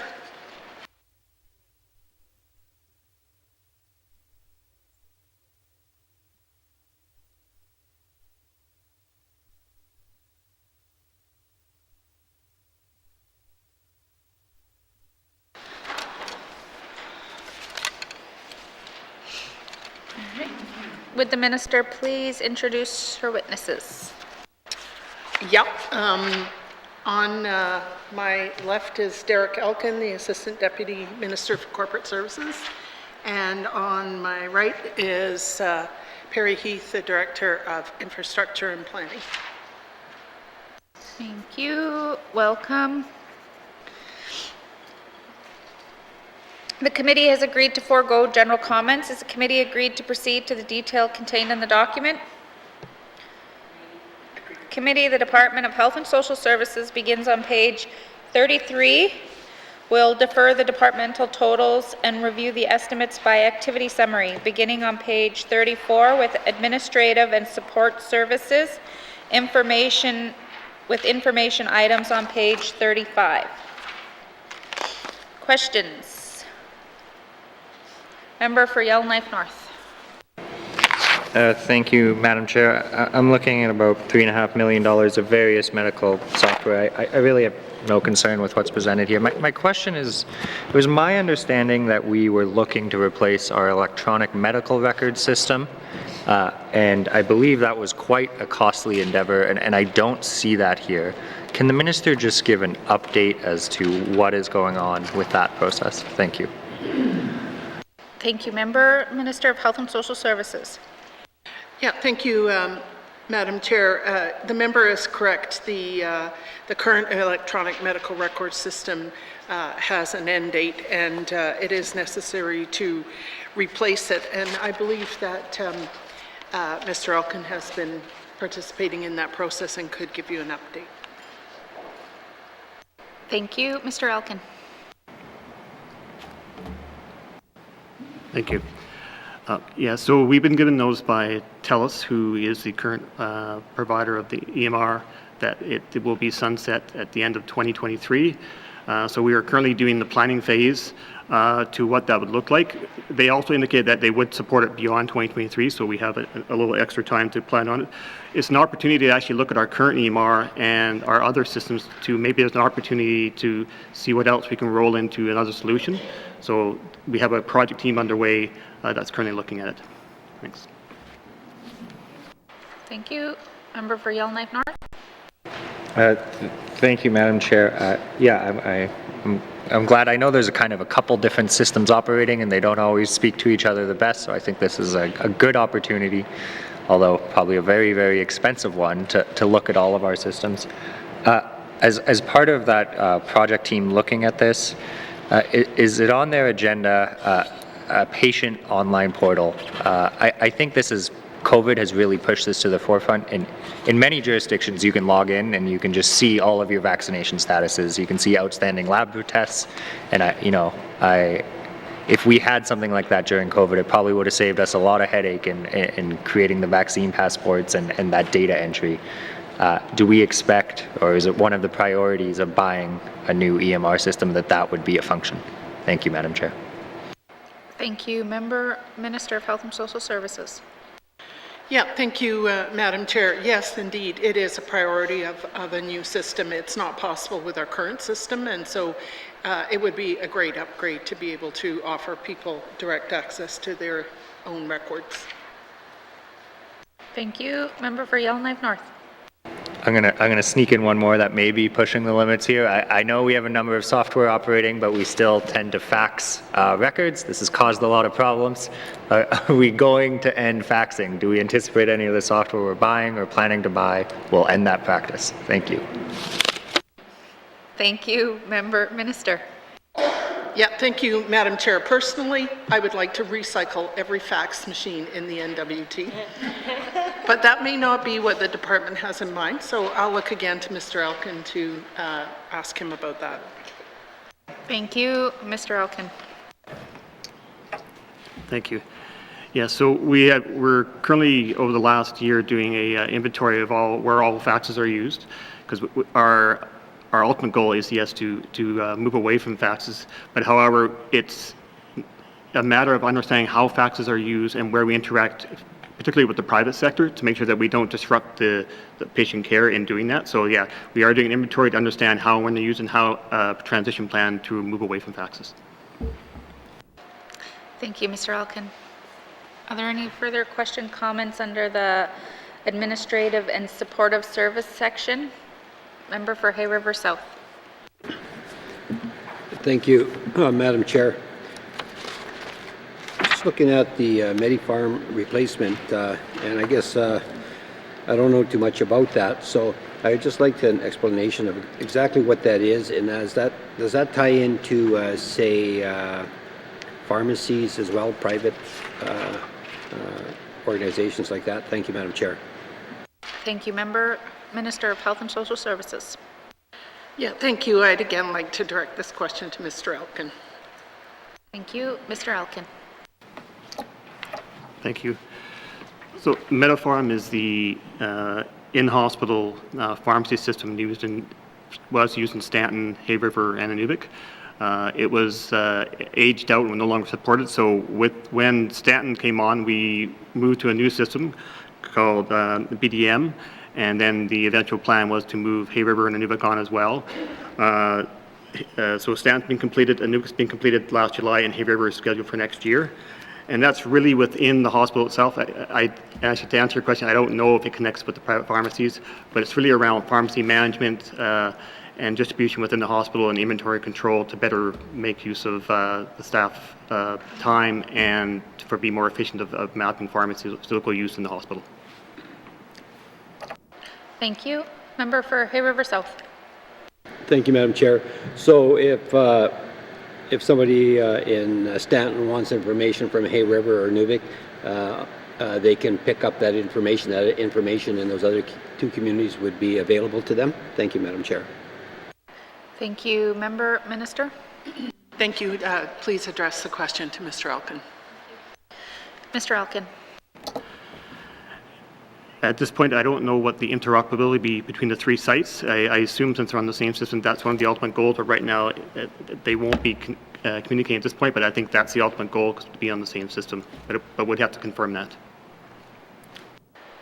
Thank you, Mr. Elkin. Member for Hay River South. Thank you, Madam Chair. No, that's all the questions I have. Thank you. Are there any further questions on administrative and support services? Seeing none. Health and Social Services, Administrative and Support Services, Infrastructure Investment, $3,641,000. Does committee agree? Committee, please turn to page 36. Health and Social Services, Health and Social Programs, with information on page 37. Questions? Member for Yellowknife North. Thank you, Madam Chair. I see there's the continued funding for the Wellness and Recovery Center in Yellowknife. This has been in the capital budget a couple years now, but can I just get an update on that project and when we expect construction to start? Thank you. Thank you. Minister of Health and Social Services. Yeah, thank you for the question. I'll start and then I'll turn to Perry Heath to fill in some of the details. So a design firm has been contracted to provide a design for the facility, and I think they're moving towards having a draft available to share with the department and the people who are going to be most intimately involved in the Wellness and Recovery Center. The schedule now is for the RFP for construction to go out next year, and I think that the center itself won't be ready until the end of 2023, the beginning of 2024. But if I don't have those right, Mr. Heath will correct me. Thank you. Okay, thank you. Mr. Heath? Thank you, Madam Chair. The Minister is correct. We're targeting the end of 2023, early 2024 for operationalization of the facility. Thank you, Madam Chair. Thank you. Member for Hay River North?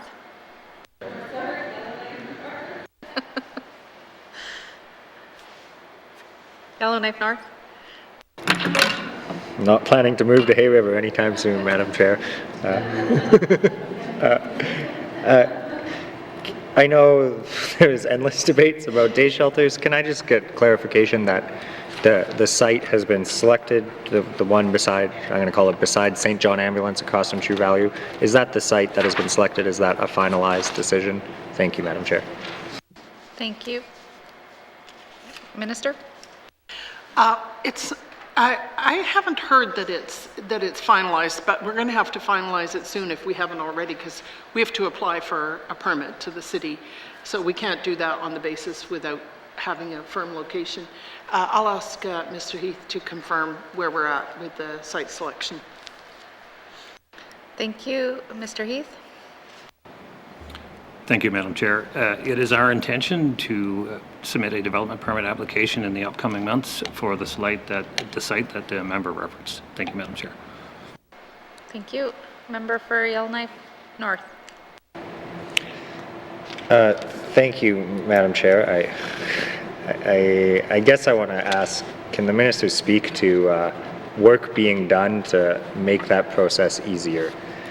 I am afraid that we are likely to lose this vote with the current council, given their track record, and perhaps there's a way to pull some votes. I just would welcome the political insights that's happening to make sure that that application development permit is a little smoother. Thank you. Thank you. Minister? Yeah, thank you. There is a plan to engage people and businesses and residents who live in proximity to the site of the new Wellness and Recovery Centre. We are not under the same kind of time crunch we were with the day shelter. We have time to go through the process and to go through an appeal process if necessary.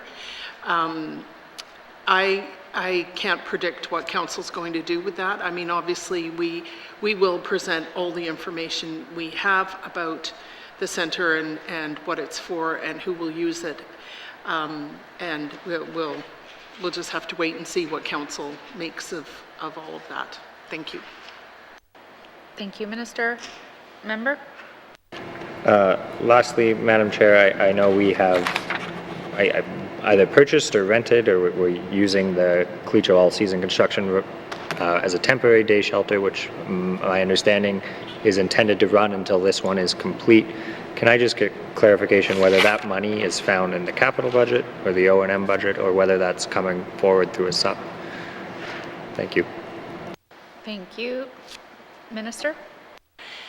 Yeah, thank you. I actually haven't heard which budget this is coming out of, so I will ask Mr. Heath for that. Thank you. Thank you. Mr. Heath? Thank you, Madam Chair. So in anticipation that we were going to have to provide a temporary facility, we actually made a scope change to the Wellness and Recovery Centre and reduced the budget by a small amount, enough to cover the costs of the temporary wellness centre. Thank you, Madam Chair. Thank you. Member for Hay River North, or Yellowknife North? Thank you, Madam Chair. I noticed there was 2 body holding rooms here.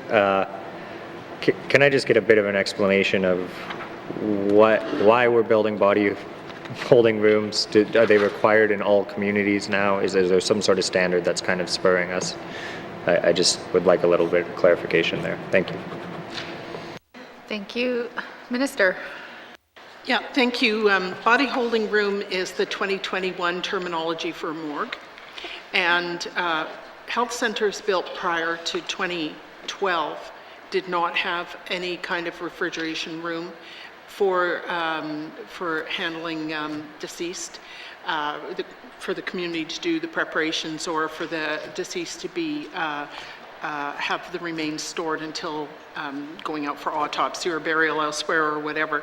So this is an effort to upgrade those older healthcare facilities by providing them with these modular units that they can use as a morgue in their communities. Thank you. Any further questions, comments under the health and social programs? Member for Montfouille? This biomedical equipment evergreen, it says here territory-wide, which communities are identified, or where, like which community are getting some of these services? Which page is that? Sorry? Yeah.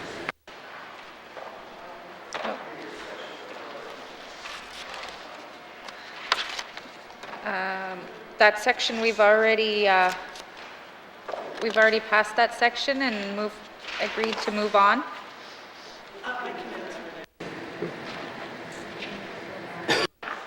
Just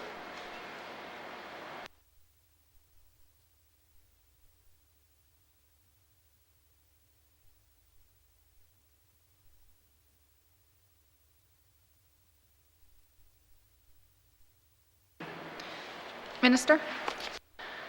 Yeah, thank you.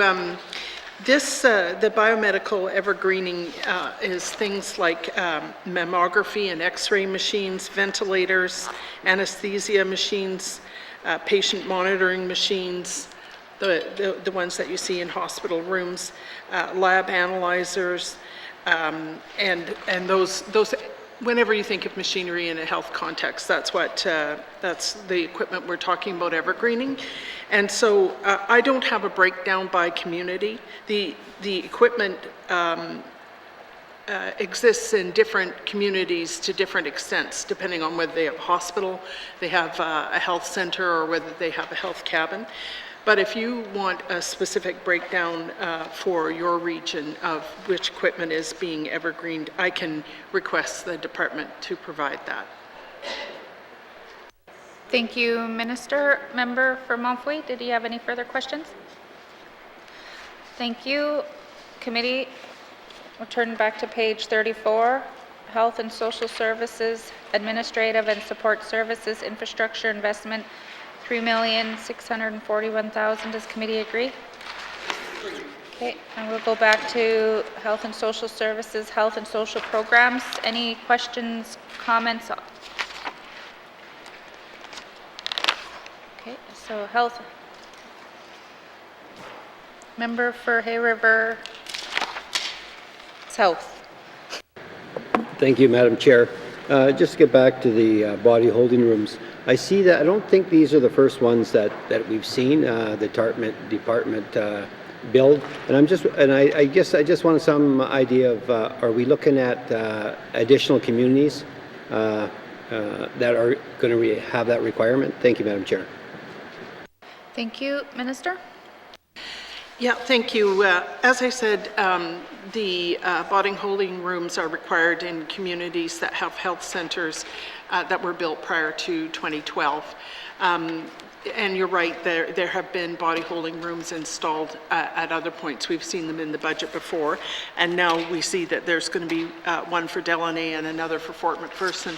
And I don't know how many more places are on the list, so I'll ask Mr. Heath to fill in that. Thank you. Thank you, Minister. Mr. Heath. Thank you, Madam Chair. There's 10 in total that we're planning on doing, and as the Minister said, all the facilities that fit within that window. Essentially, the health centers that are in relatively good shape that won't be replaced in the near future, we'll say within a 10-year time frame, we've initiated a program to install body holding in all of them. So currently we have them in Aklavik, Fort Liard, Tuktoyaktuk, Delaney, and it's the intention that Paulatuk and the higher Arctic ones will be covered as well. They will come in a series. It will be done over multiple years, and 10 in total. Thank you, Madam Chair. Thank you. Member for Hay River South. Thank you, Madam Chair. And can you give me an idea, I guess, of a range of cost for those? Because I know that they're probably in, from Leard all the way up north. So just some kind of idea. Thank you. Thank you. Minister? Yeah, thank you. The projected total for the one in Delaunay, for example, is $600,000. Thank you. Member for Hay River South. Thank you, Madam Chair. And I'm not sure if this is the right place to ask this, but I think my colleague from YK North mentioned day shelters. So I just wonder if, we have an issue with day shelters and night shelters, and I guess I'm concerned about the cost, the amount of money we're spending on them in smaller communities when we have an opportunity to actually maybe sit down, take a look at it, and make something more permanent, because we go year after year, scrambling, looking for money. So I just like to get a sense if the department is maybe going to take a look at that, a longer term look for day shelters and night shelters outside of Yellowknife. Thank you, Madam Chair.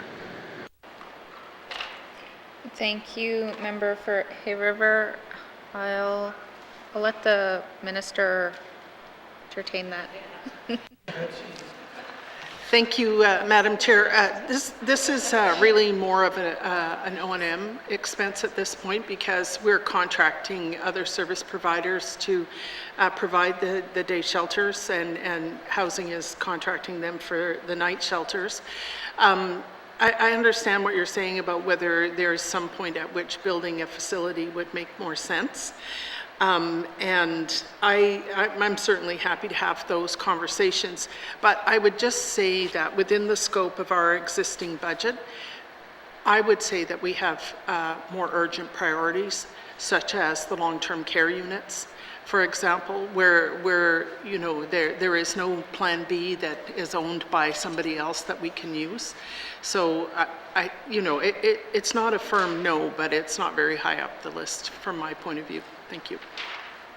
Thank you, Minister. Any further questions in relates to the capital? Member for Hay River South. Thank you, Madam Chair. No further questions. Thank you. Thank you.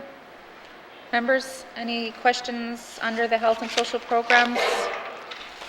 Seeing none. Health and social services, health and social programs, infrastructure investment, $7,434,000. Does committee agree?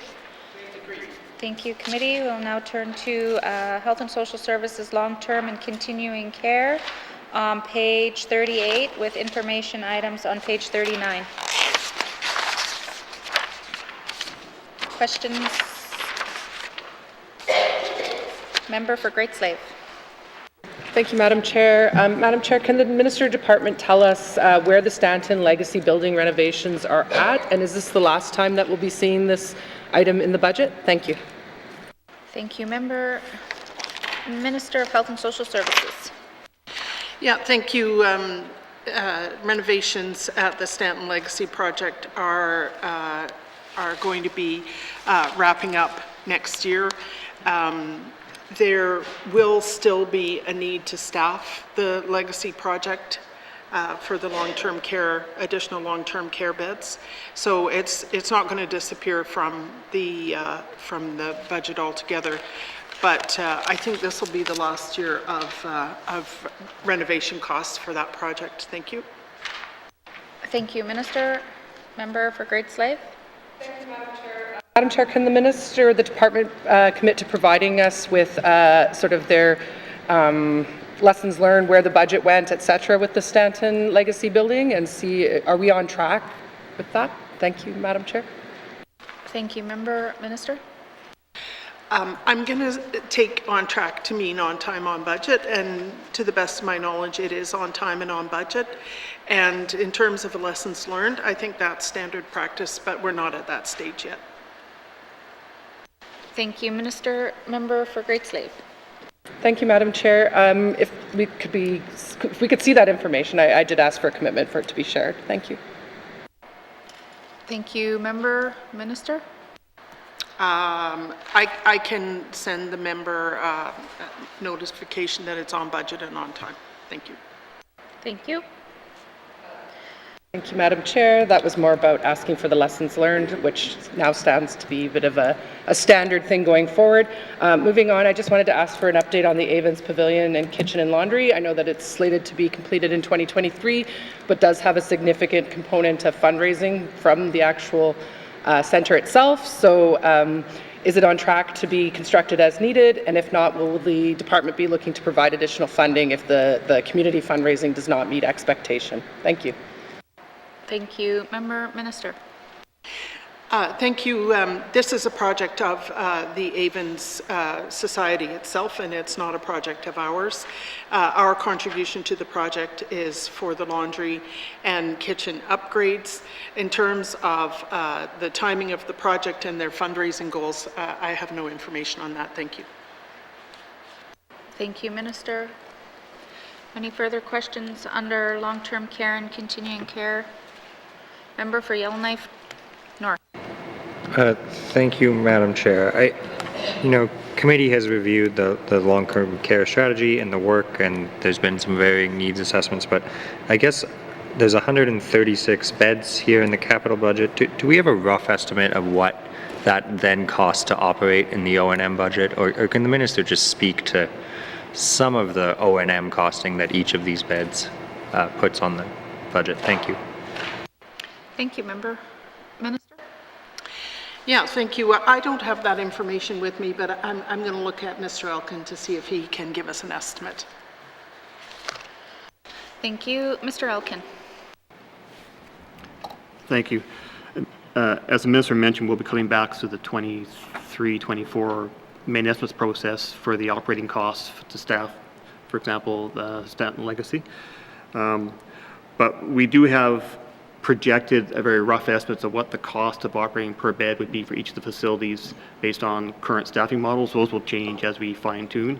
And obviously for the larger facilities, the per bed cost will be lower based on just because of the fixed costs. So for example, we're projecting roughly for the 74 beds in Yellowknife, about $219,000 per bed. Whereas if you look at the N.W.T, which is a smaller facility, 16, it's about $349,000 per bed. So. Thank you. Member for Yellowknife North.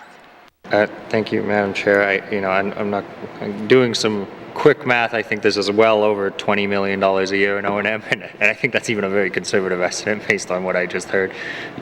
Can the Minister just speak to, I know the Health and Social Services Authority is in a deficit. We're trying to find money always for health. The costs are ballooning.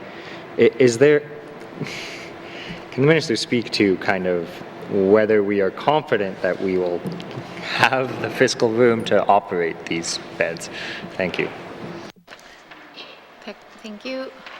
Minister? Yeah, I find that a difficult question to answer.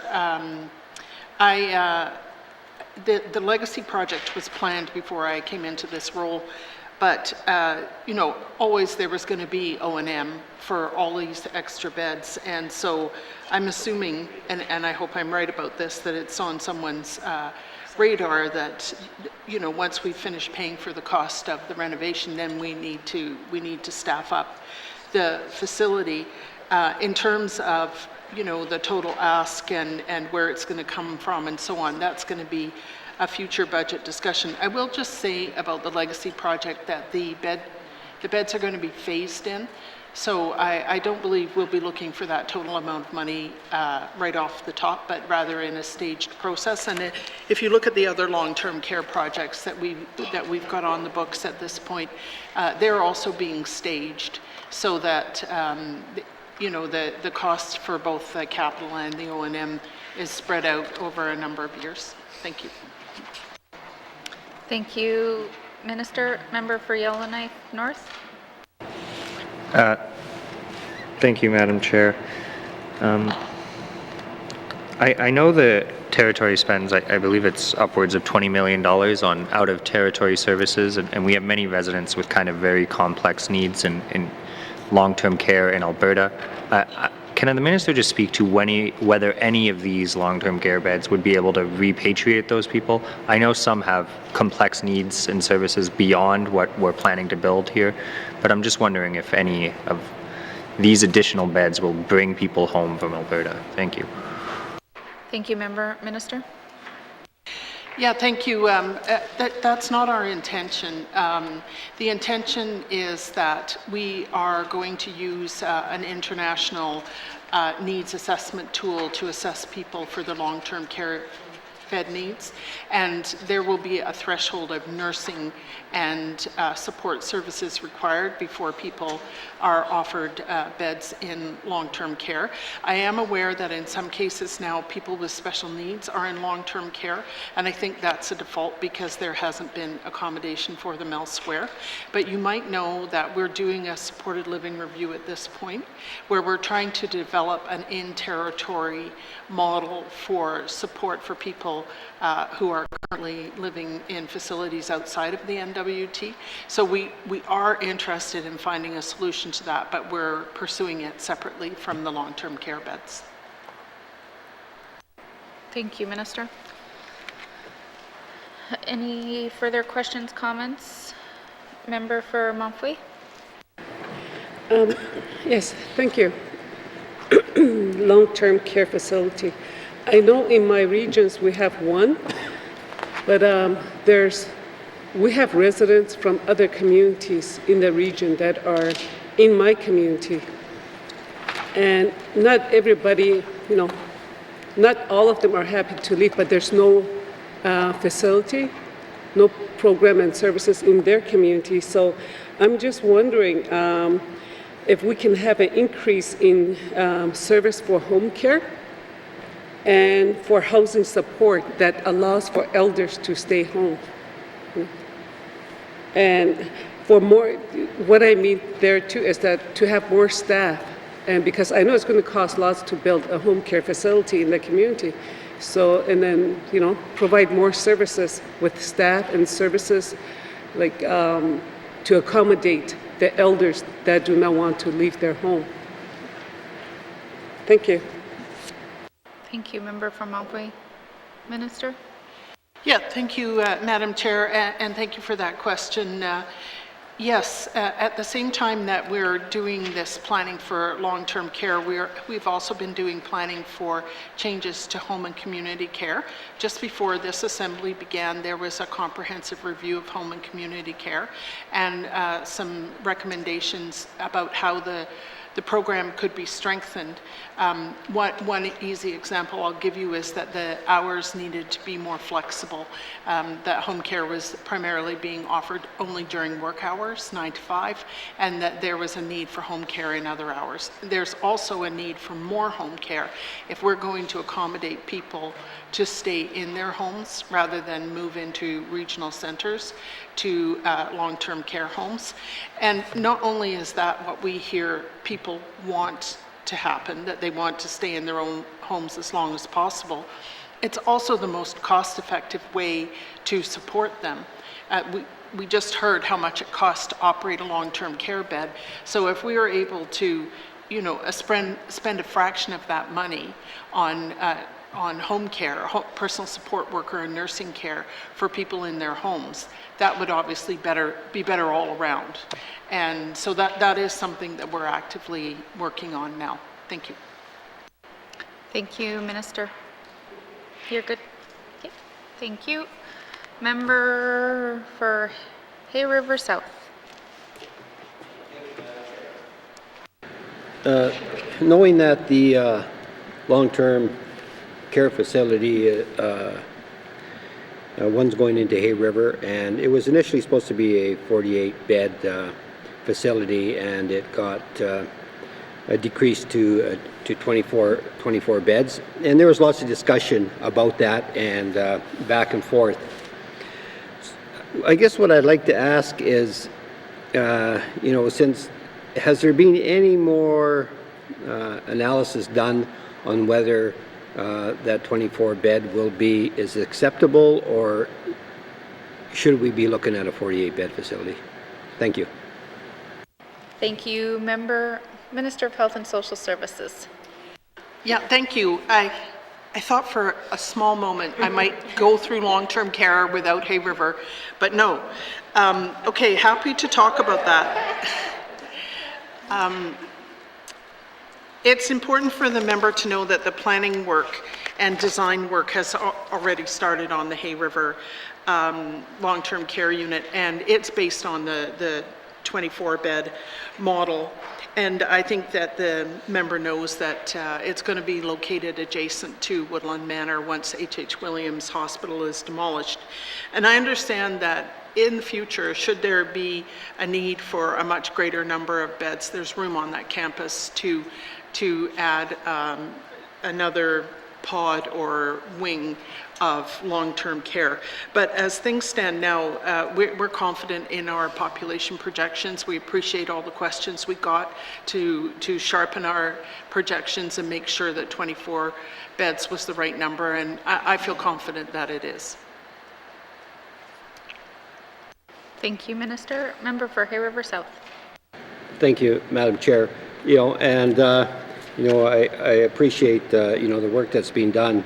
And I understand that, the projections you came up with was actually based on the number of beds required, and also the decrease was partly due to providing more support to home care. Is that still the case? Thank you, Madam Chair.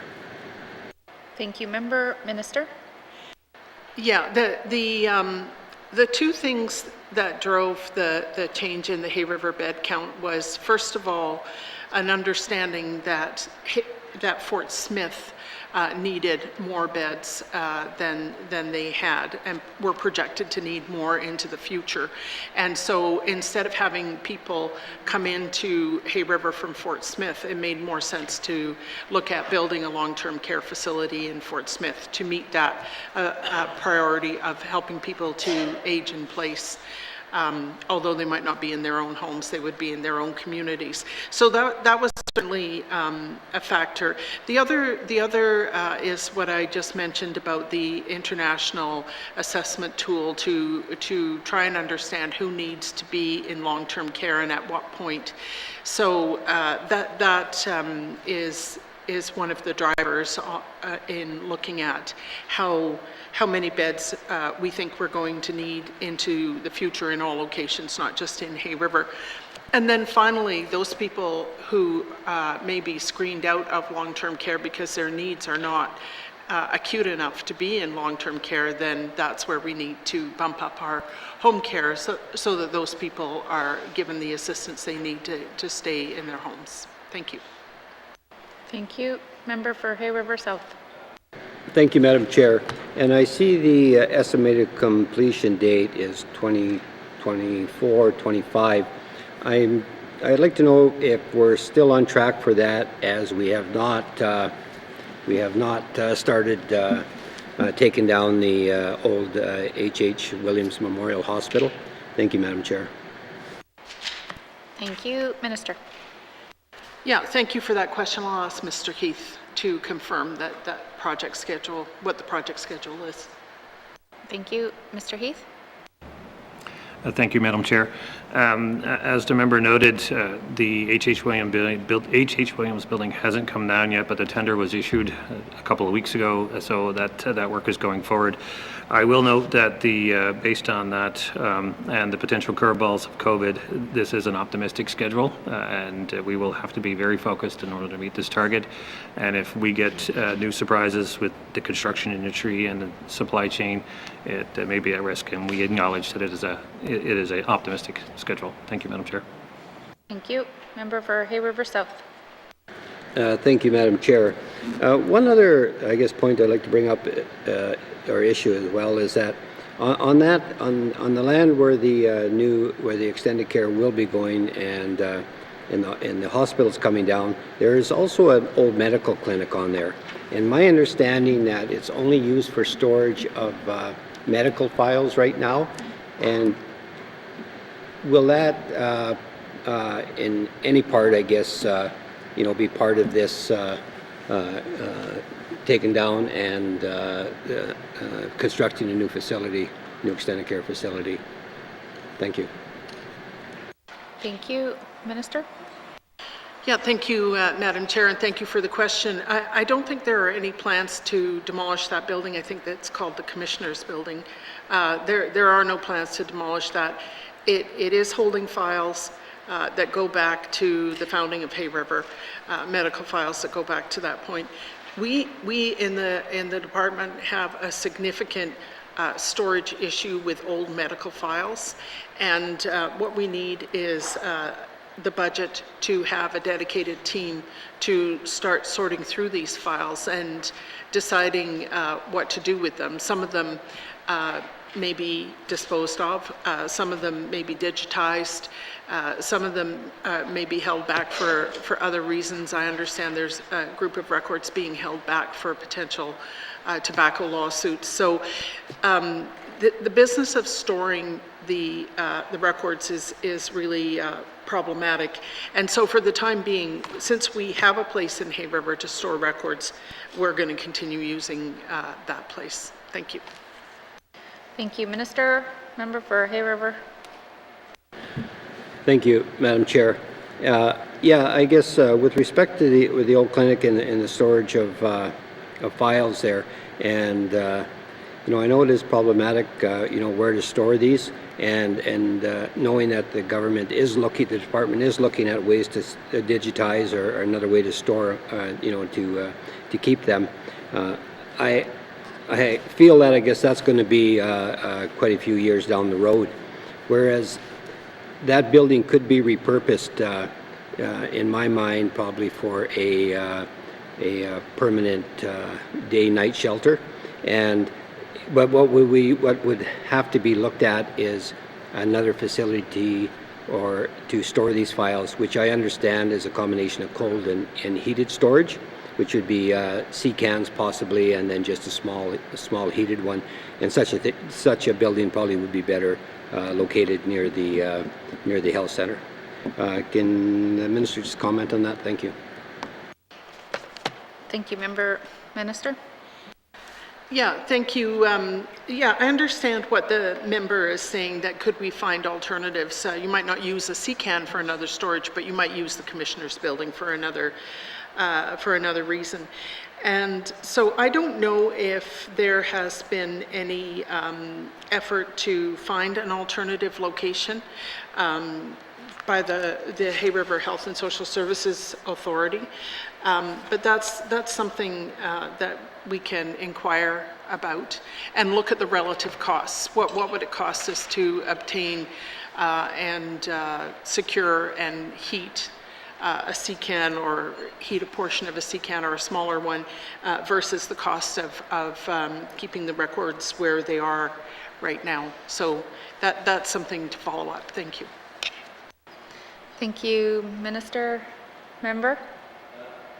Madam Chair, and I guess I would just urge the minister to maybe reach out to the Hay River Health Authority, because as far as I know, they put together a discussion paper or some numbers down on what it would cost to find a place or build a place to store those files closer to the health center. Thank you. That's all the questions I have.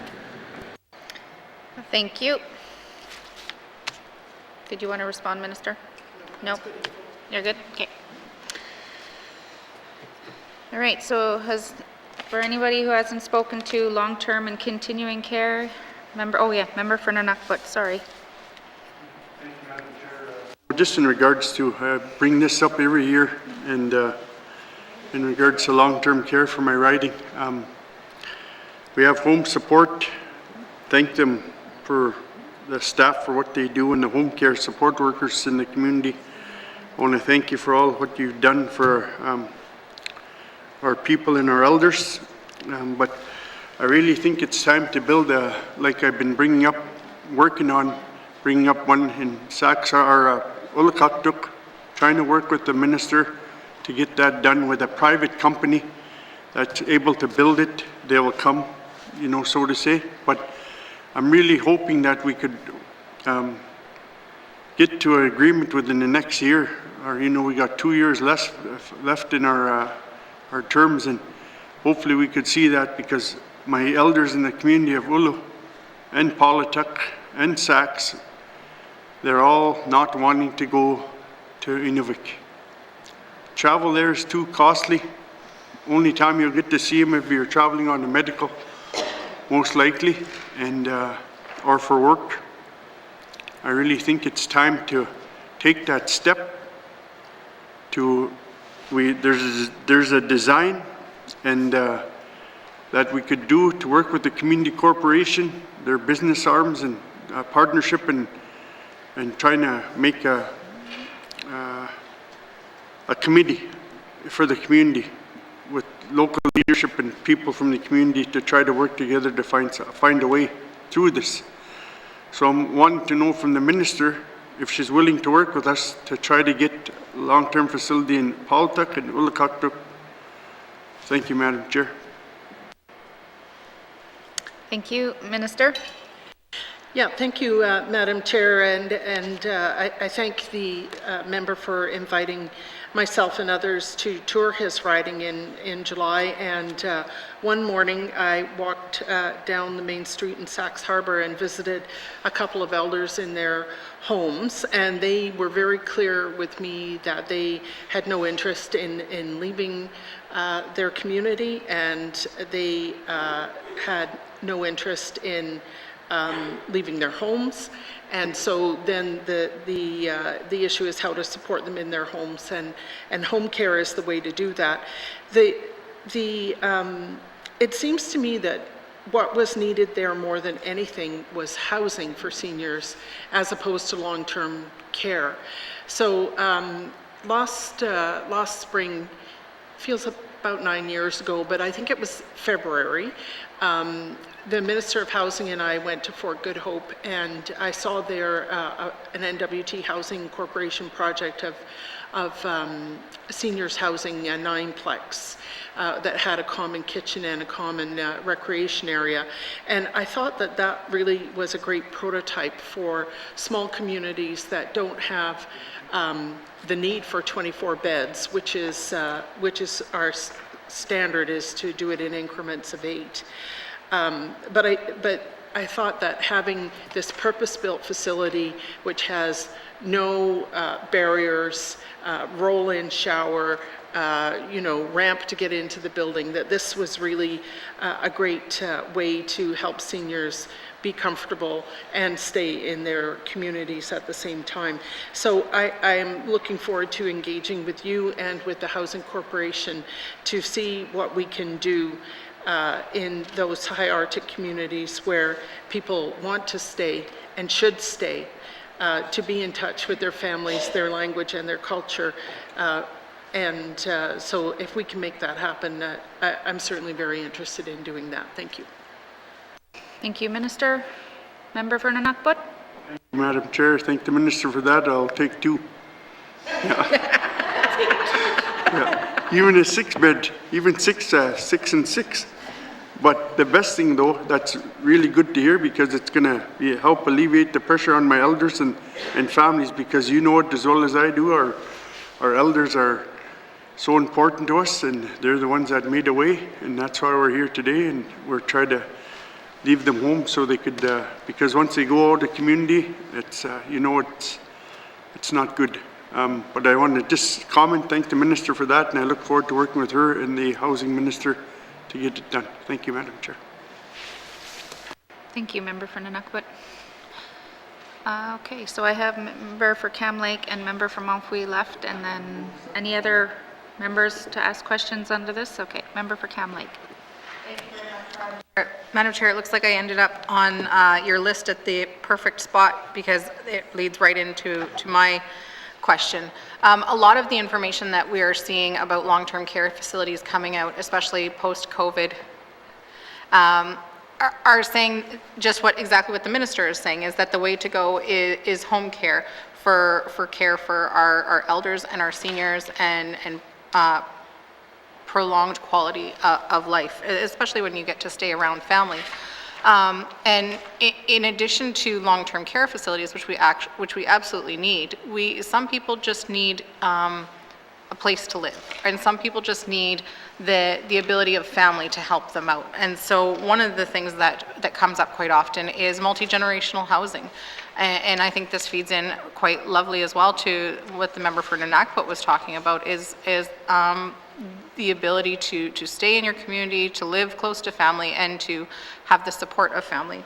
And so I'm wondering what work is being done on the part of Health and Social Services to coordinate with the Housing Corporation on multi-generational housing for infrastructure, because I have noted that while that doesn't appear here, it also does not appear in the section for Housing Corporation. Thank you. Thank you. Member Minister.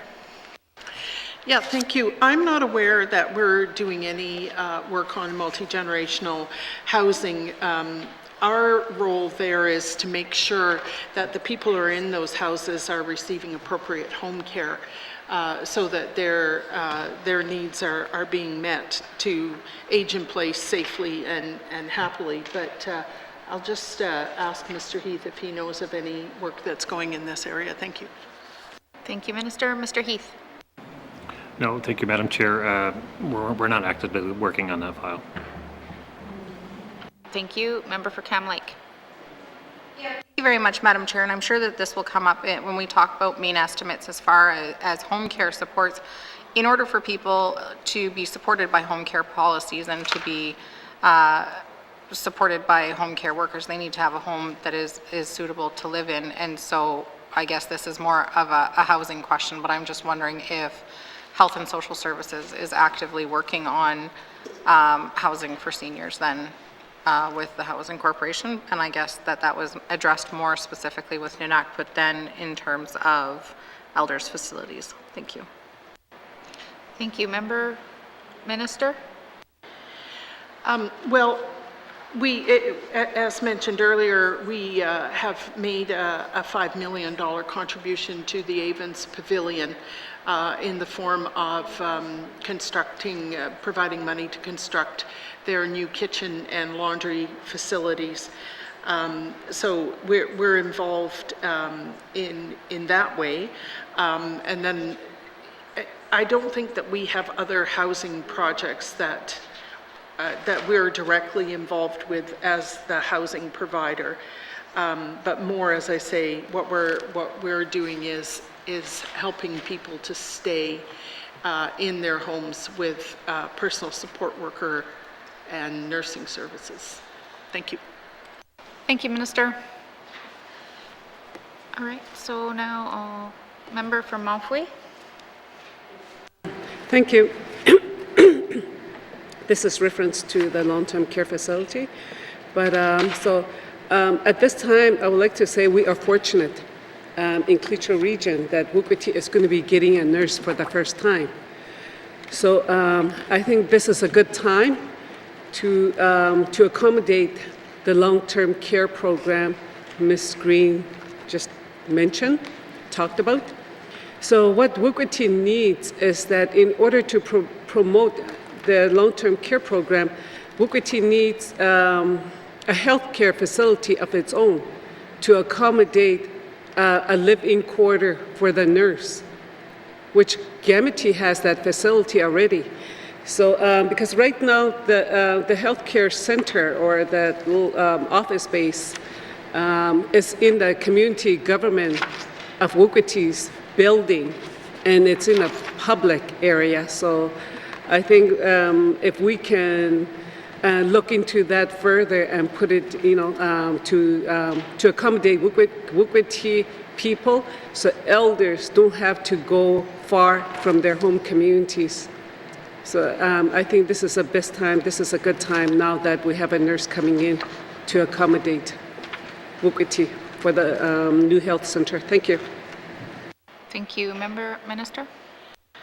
Yeah, thank you. I don't have the 20-year plan for infrastructure acquisition with me, but I'm sure that Mr. Heath does, and he can tell you whether there is a plan coming forward for YELLOWKNIFE. Thank you. Thank you, Minister. Sorry, Mr. Heath. Thank you, Madam Chair. Wequity is obviously one of our smaller communities. We classify it as a level A facility in populations around approximately 250. It's our understanding the facility is in a reasonably good technical condition. It is on our needs assessment, but it's quite a few years out. It's not planned for in the current 5-year capital plan. It's beyond that. Thank you, Madam Chair. Thank you, Mr. Heath. Member from Malfoy, did you have any further questions? I believe I heard him say population has to be 250.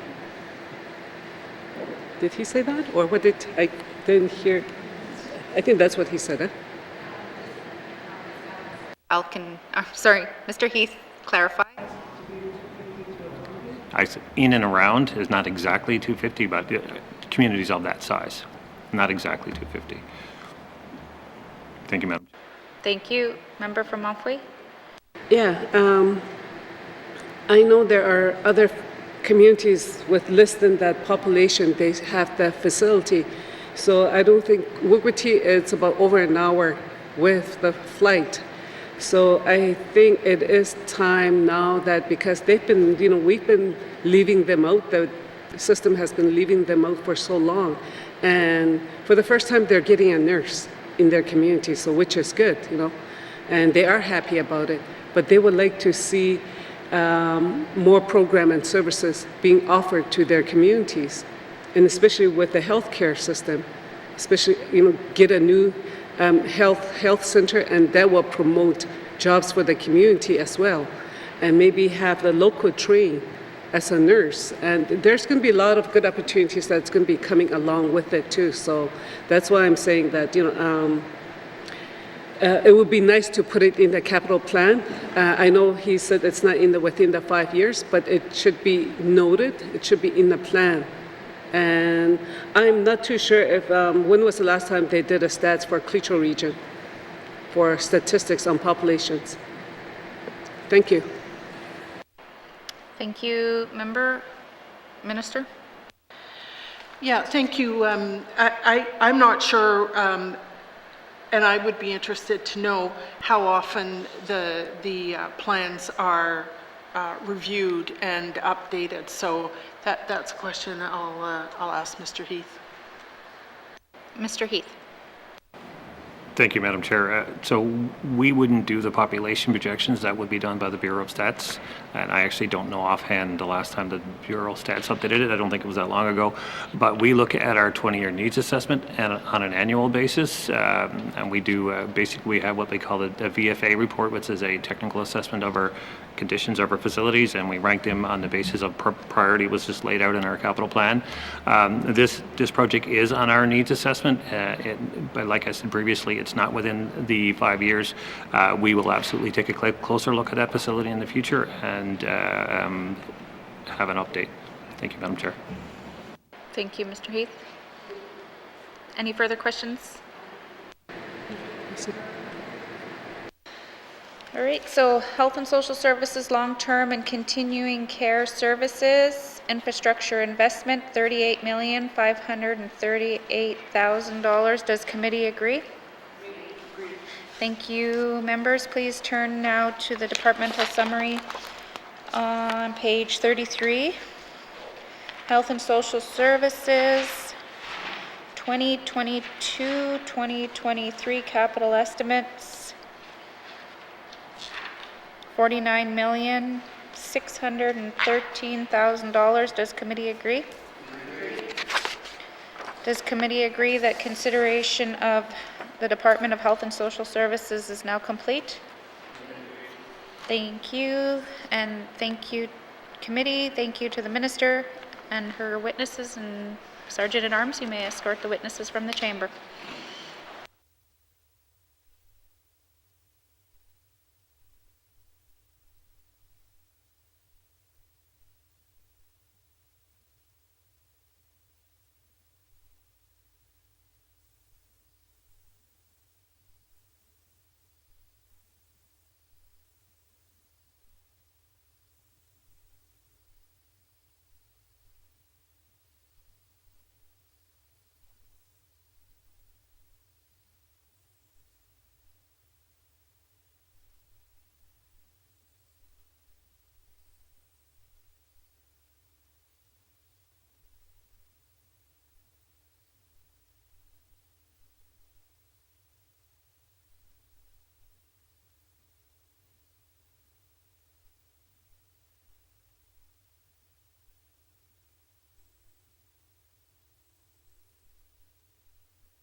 Committee, we will now consider the Department of Municipal and Community Affairs.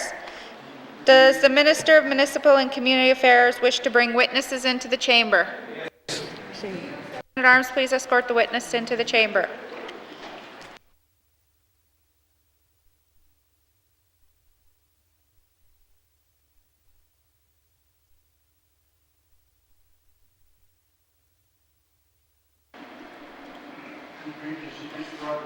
Minister, please introduce your witness. Thank you, Madam Chair. On my right is Deputy Minister Aurora Grew. Thank you. Sorry, what was her last name? Want me to do it again? Deputy Minister Laura Grew.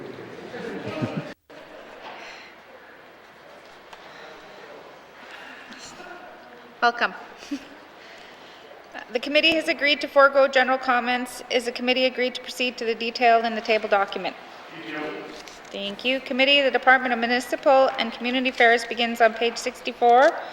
We'll defer the departmental totals and review the estimates by activity beginning on page 65 with regional operations with information items on page 66. Member for Yellowknife North.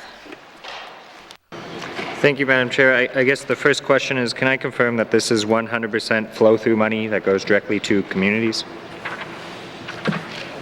Thank you. Member Minister. There's my yes for the year. Member for Yellowknife North. Thank you, Mr. Speaker, Madam Chair. I appreciate it. I don't get a lot of yeses out of MACA, so I'll cherish them. I guess I'm a little frustrated that this number is actually going down. We added $2.5 million to the municipal funding gap last capital budget, and now it's not here. Can I get an updated figure of what, according to our own policy, the municipal funding gap for capital is at? Thank you. Member Minister. Come again, sorry, Madam Chair. Member, can you repeat your question? Thank you, Madam Chair. Can I get an updated figure of what the municipal funding gap for capital is presently at? I see we're giving communities 29 million here. If we were following the formula as we have set it, what should this number be? Thank you. Thank you. Member Minister. Thank you, Madam Chair. We've asked members have asked us to work with N.W.T to look at what that gap is, and we're working with them on that presently. Thank you, Madam Chair. Thank you, Minister. Member for Yellowknife North. Yeah, thank you, Madam Chair. I recognize there is some work being done to revisit the formula, which will then give us a new number. But I'm wondering right now what we quantify the gap being. I know we have a mandate commitment to reduce it by $5 million. I know we've made a lot of progress on the operations side and some on the environmental. I believe this is the largest part of the municipal funding gap according to the current formula we've agreed to. Can I just get a numerical figure of how short it is right now? Thank you. Member Minister. For detail, turn to the Deputy Minister. Thank you. Thank you. Deputy Minister Garreau. Thank you, Madam Chair. Yeah, the current municipal funding gap related to cabinet is approximately $20 million. Thank you, Madam Chair. Thank you. Member for Yellowknife North.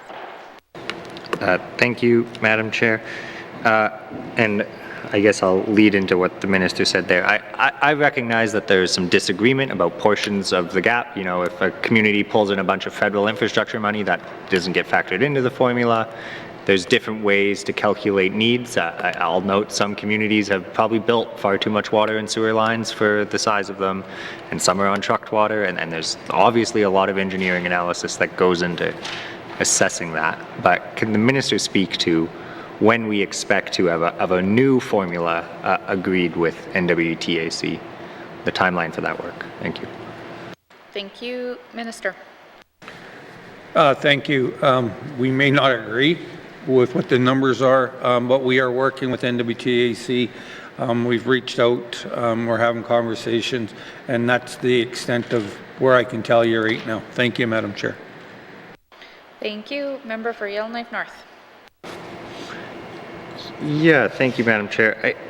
I guess I'm wondering if the minister can provide a little bit more on the needs assessment. I get some of the point of conflict is based on these kind of arguments of, well, you can go get federal money for that, or perhaps you don't need a brand new pool, or things like that. Can the minister just speak to work we're doing to kind of reevaluate what proper infrastructure looks like for a community? I guess in the larger context, this is a very big conversation happening across Canada. Most of our municipalities are in just terrible fiscal situations and have outbuilt themselves in regards to infrastructure and can't afford to maintain it. Ours are obviously in a similar position. Can I just, I'm actually curious what the department's philosophy is. Are we telling certain communities not to build a certain way? Are we providing direction like that? Thank you. Thank you, Member. Minister. Thank you. No, the New Deal, no. Real simple. No, we're not telling the communities what to do. We're giving them the budget. They're building what they see. In my previous experience in the department, I would tell people not to build a pool. It costs a whole bunch of money to operate a pool, whether it's staffing, water, chemicals, and that. Don't build an arena either. Sometimes the needs are there. So I can tell you that I have had questions asked on this floor why I've said no in previous years, but now with the New Deal, the communities we've given them the opportunity to do their direction. They understand what they want to do, they're making choices. And so there's consequences when choices are being made. Thank you, Madam Chair. Thank you, Minister. Member for Yellowknife North. Yeah, thank you, Madam Chair. I guess just a comment. I think there's probably, I recognize we have to let communities make their decisions on their infrastructure. There's some complication there in that a lot of that infrastructure we sometimes become ultimately responsible for. I also think that, it's not, N.W.T is not really in a position to tell people not to build a bunch of infrastructure you can't afford to maintain. But I think there's probably some very large policy work to be done to assess all of the community infrastructure, all of the N.W.T infrastructure, and have a better picture of the needs assessment. I recognize the scale of such a project, but I just really don't think our smaller communities have a handle on it, and I don't really believe our N.W.T has a handle on it. Can the minister speak to the extent we're doing work to really get a picture of how bad our infrastructure deficit is? I know we all just say we have a $1 billion infrastructure deficit, but I'll note the vast majority of infrastructure in the territory and any province or territory is municipal. So what is the extent we're tracking that and what work's being done there? Thank you. Thank you, Member. Minister Maka. First of all, I'll have to disagree with the member that the communities know what they want. The communities understand what their needs are. They make some choices. So we need to be very respectful of that. I have a problem when somebody says, well, we need to tell them what to do. No, we need to work with them. We need to educate them. We need to also make them understand what the challenges are out there. So we work with the municipalities. I know the member represents Yellowknife North. I represent small communities, and they tell me what they need, whether it's a pool, whether it's an arena, whether it's community hall, whether it's a new sewer lagoon. So we work with the communities to do it. So that's our job, not to tell them what to do. So I would have to disagree with the member on that. But we're more than willing to work with the municipalities. And we have amazing staff that are able to reach out to, and we're able to work with them on that. So as for the infrastructure deficit, depending on who you talk to, we would see what the deficits are. So that's one of our challenges moving forward. That's why we're willing to work with N.W.T to see these challenges moving forward. Thank you, Madam Speaker. Thank you. Member for Yellowknife North. Thank you, Madam Chair. I'm just trying to understand how the gap works. So say, I'm going to use Yellowknife as an example because then I'm not getting into the debate about communities. If Yellowknife builds a new pool that increases the needs for their capital, so does that then mean we adjust the formula and they are then required to new money? Or is it just based on a per capita kind of design? Or does it actually depend on what has been built in the community? Thank you. Thank you, Member and Minister. Thank you. For that detail, I'll turn to the Deputy Minister. Thank you, Madam Chair. Thank you, Deputy Minister. Thank you, Madam Chair. Yes, the MLA is correct in some respects. We know that there's a direct link between the capital that community governments construct and the O&M required to operate that capital. The MLA's example of a new pool is a good one. There's a lot of new infrastructure in many community governments. We do take into account the capital that's on the ground in terms of our O&M, in doing our O&M calculations.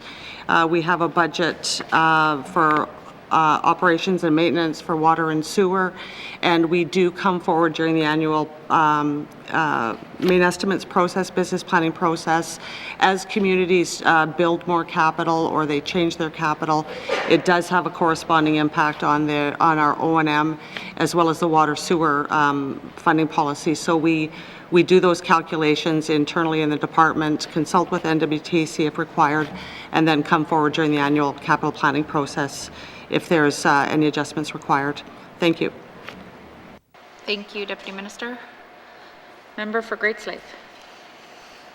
Thank you, Madam Chair. Madam Chair, yeah, I too wanted to just echo my colleagues' disappointment to not see the extra $2.5 million here again this year. I know that the communities can really use that money. I guess my question is, of that money that was added to the MACA budgets, how much of that actually flowed through to the communities themselves, and how much of that was taken up in either administrative or other MACA work and didn't actually get into the coffers of the community? Thank you. Thank you, Member. Minister? Went all to the communities. Thank you. Based on a formula. Thank you, Minister. Member for Great Slave? Thank you, Madam Chair. Okay, that's good. I appreciate that. I guess just the question is, with the ongoing cost of operations, et cetera, and maybe it's just me not being knowledgeable about how this works, but I can't see that the O&M is going to escalate over the next couple years, particularly due to the supply chain issues, et cetera, with COVID. So are we expecting, is there a formula that then adds money every year to this number, or will there be a recalculation coming? Thank you. Thank you, Member. Minister? For that detail, I'll turn to the Deputy Minister. Thank you. Thank you, Deputy Minister. Thank you, Madam Chair. So on the capital budget, the $29 million that you see in the draft capital estimates, that has previously, that was increased just a couple years ago. Previously, it was $28 million. We do not apply a forced growth factor or any sort of calculations. That's a standard figure that appears in the main estimates every year. And it's on the O&M and the operations and maintenance and the water and sewer side where we recognize the costs to community governments of operating their capital. And that's where we do any forced growth changes, things like, increased costs of fuel or power, or, higher costs to hire staff and other operating costs experienced by community governments. That's where those are captured. Thank you. Thank you. Member for Great Slave? Thank you, Madam Chair. Okay, yeah, that makes sense to me. But I guess then my question would be is, as communities, they're not deciding one year to the next to create infrastructure or build infrastructure. So will there not be an increased infrastructure cost or capital cost due to what's happened with COVID, say for ongoing projects? And how will communities deal with that increased cost if they, if this budget is stagnant for this year or these COVID years? Thank you. Thank you. Minister? Thank you. First and foremost, we focus on what the government does, but there's also own community source funding that they would be able to allocate or generate. We also have gas tax. We also reach out every time the federal government comes to us with additional programs out there, we try to tap into that. Unfortunately, you don't see it into their capital plan, but there's been lots and lots of money from the federal government that's come into the communities, but because it's only a one-time opportunity, it doesn't show up in it, and it doesn't also show up in the deficit. For further detail, if I've missed anything, I'll actually turn to with your permission, to the Deputy Minister. Thank you, Madam Chair. Thank you, Deputy Minister. Thank you, Madam Chair. MACA staff work with community governments to help them develop 5-year capital plans. So annually, we sit down with community governments, help them review their plans, look at their infrastructure needs, look at what the cost impact is going to be. We try to assist them with doing projections around, supply chain issues, rising costs of materials, and what impact that may have on their ability to fund what capital. Community governments also, many of them have really good relationships with each other. They get information from each other. They also frequently will hire technical expertise to help them develop their capital plan and to better understand what kind of costs they may face in the future. So they do that planning ability annually to help recognize that costs may rise, and many community governments also have capital reserves to be able to draw on if they are experiencing cost overruns in their capital projects. And as Minister Thompson stated, there is federal funding available as well for all community governments to assist with some priority projects. Thank you. Thank you, Deputy Minister. Member for Great Slave. Thank you, Madam Chair, and I appreciate that. I think that the Minister and Deputy Minister are able to explain it more eloquently than I can ask about it, and so I appreciate that they understood what I was trying to get at there. And I'm glad to hear there are some capital reserves, but I would assume that's very community specific and not necessarily all communities would have that ability. I guess more of a comment here too is just that this does seem like another area then, if we are have communities relying on federal funding, and we've talked about it lots with the housing situation, then we need those grant writers and people within those communities and that capacity there for them to be applying on all this federal funding. And I think, again, it crosses all the departments in the N.W.T, and we've spoke to that. We had hoped there was going to be that position with the housing money. We don't think it was quite what we wanted it to be, so I would also say that MACA could very much be looking to increase grant writing capacity or funding capacity writers within the communities. Thank you. Thank you. Member Minister, did you want to respond? Yeah, thank you. So the department actually works hand in hand with the communities. We have regional staff out there that will work with communities.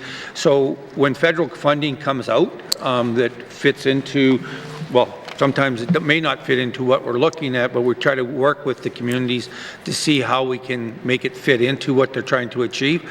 So it might be a different project that they're looking that they may have to do later on instead of what they're trying to do. So we look at it through that way. So we very much have staff that work together from headquarters and regions to work with them on it. So we agree that we need to be able to do that, but we do tap into it. And as soon as the federal government starts providing opportunities for new programs, our headquarters staff is reaching out to them to have those conversations. What's the parameters? What the direction is, and what we need to do. So we're very capable of doing that. But again, it's about working with the communities and meeting their needs as they ask us to help. Thank you, Madam Chair. Thank you, Minister. Any further questions on this section? Seeing none. Municipal and Community Affairs. Oh, okay, well, we're going to run out of time, so then we'll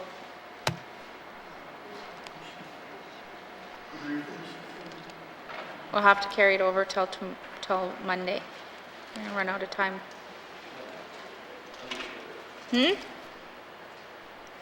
Sorry.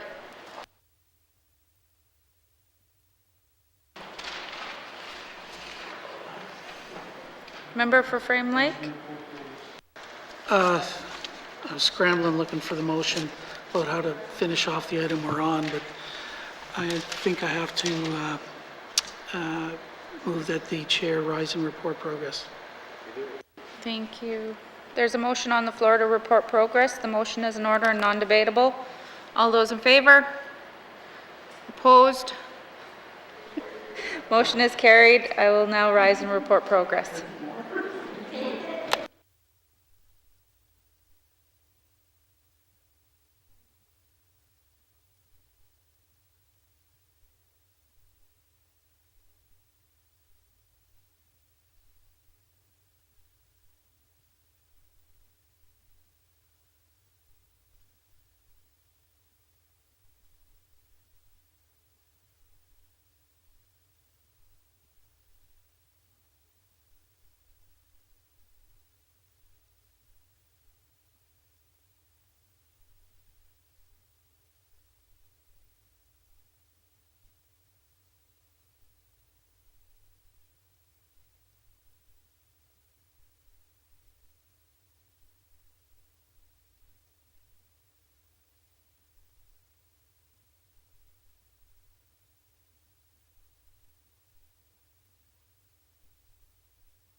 Report of Committee of the Whole. May I please have the report, member for N.W.T. Lakes?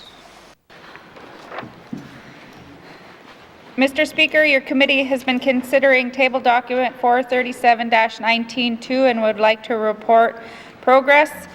And Mr. Speaker, I move that the report of the Committee of the Whole be concurred with. Thank you, Mr. Speaker. Member for N.W.T. Lakes, do we have a seconder? Member for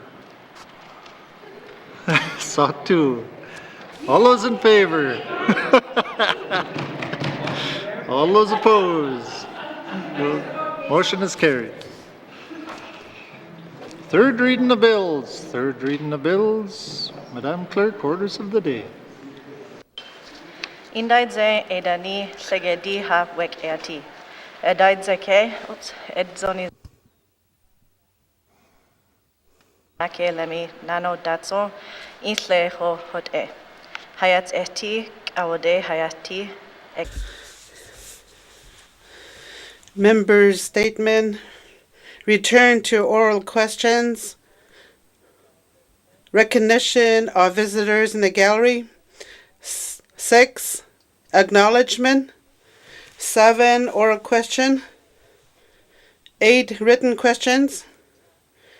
9. Return to written questions.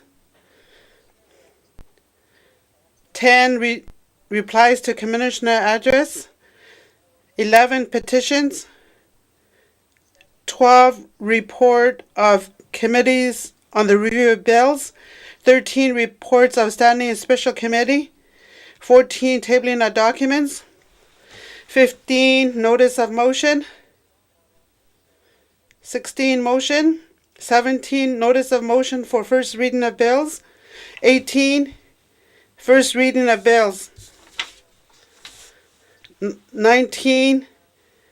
Second reading of bills. 20. Consideration of committee of the whole of bills and other matters. Bill 23.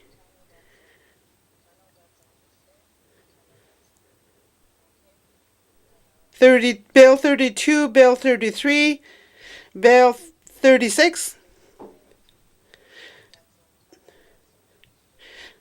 Table documents 437-19 brackets 2. Table document 438-19 brackets 2. Table document 439-19 brackets 2. Table document 466-19 brackets 2. 21, report of committee of the whole. 22, third reading of bills. 23, orders of the day. Thank you, Madam Clerk. This House stands adjourned until Monday, November 29th, 2021 at 1:30 p.m.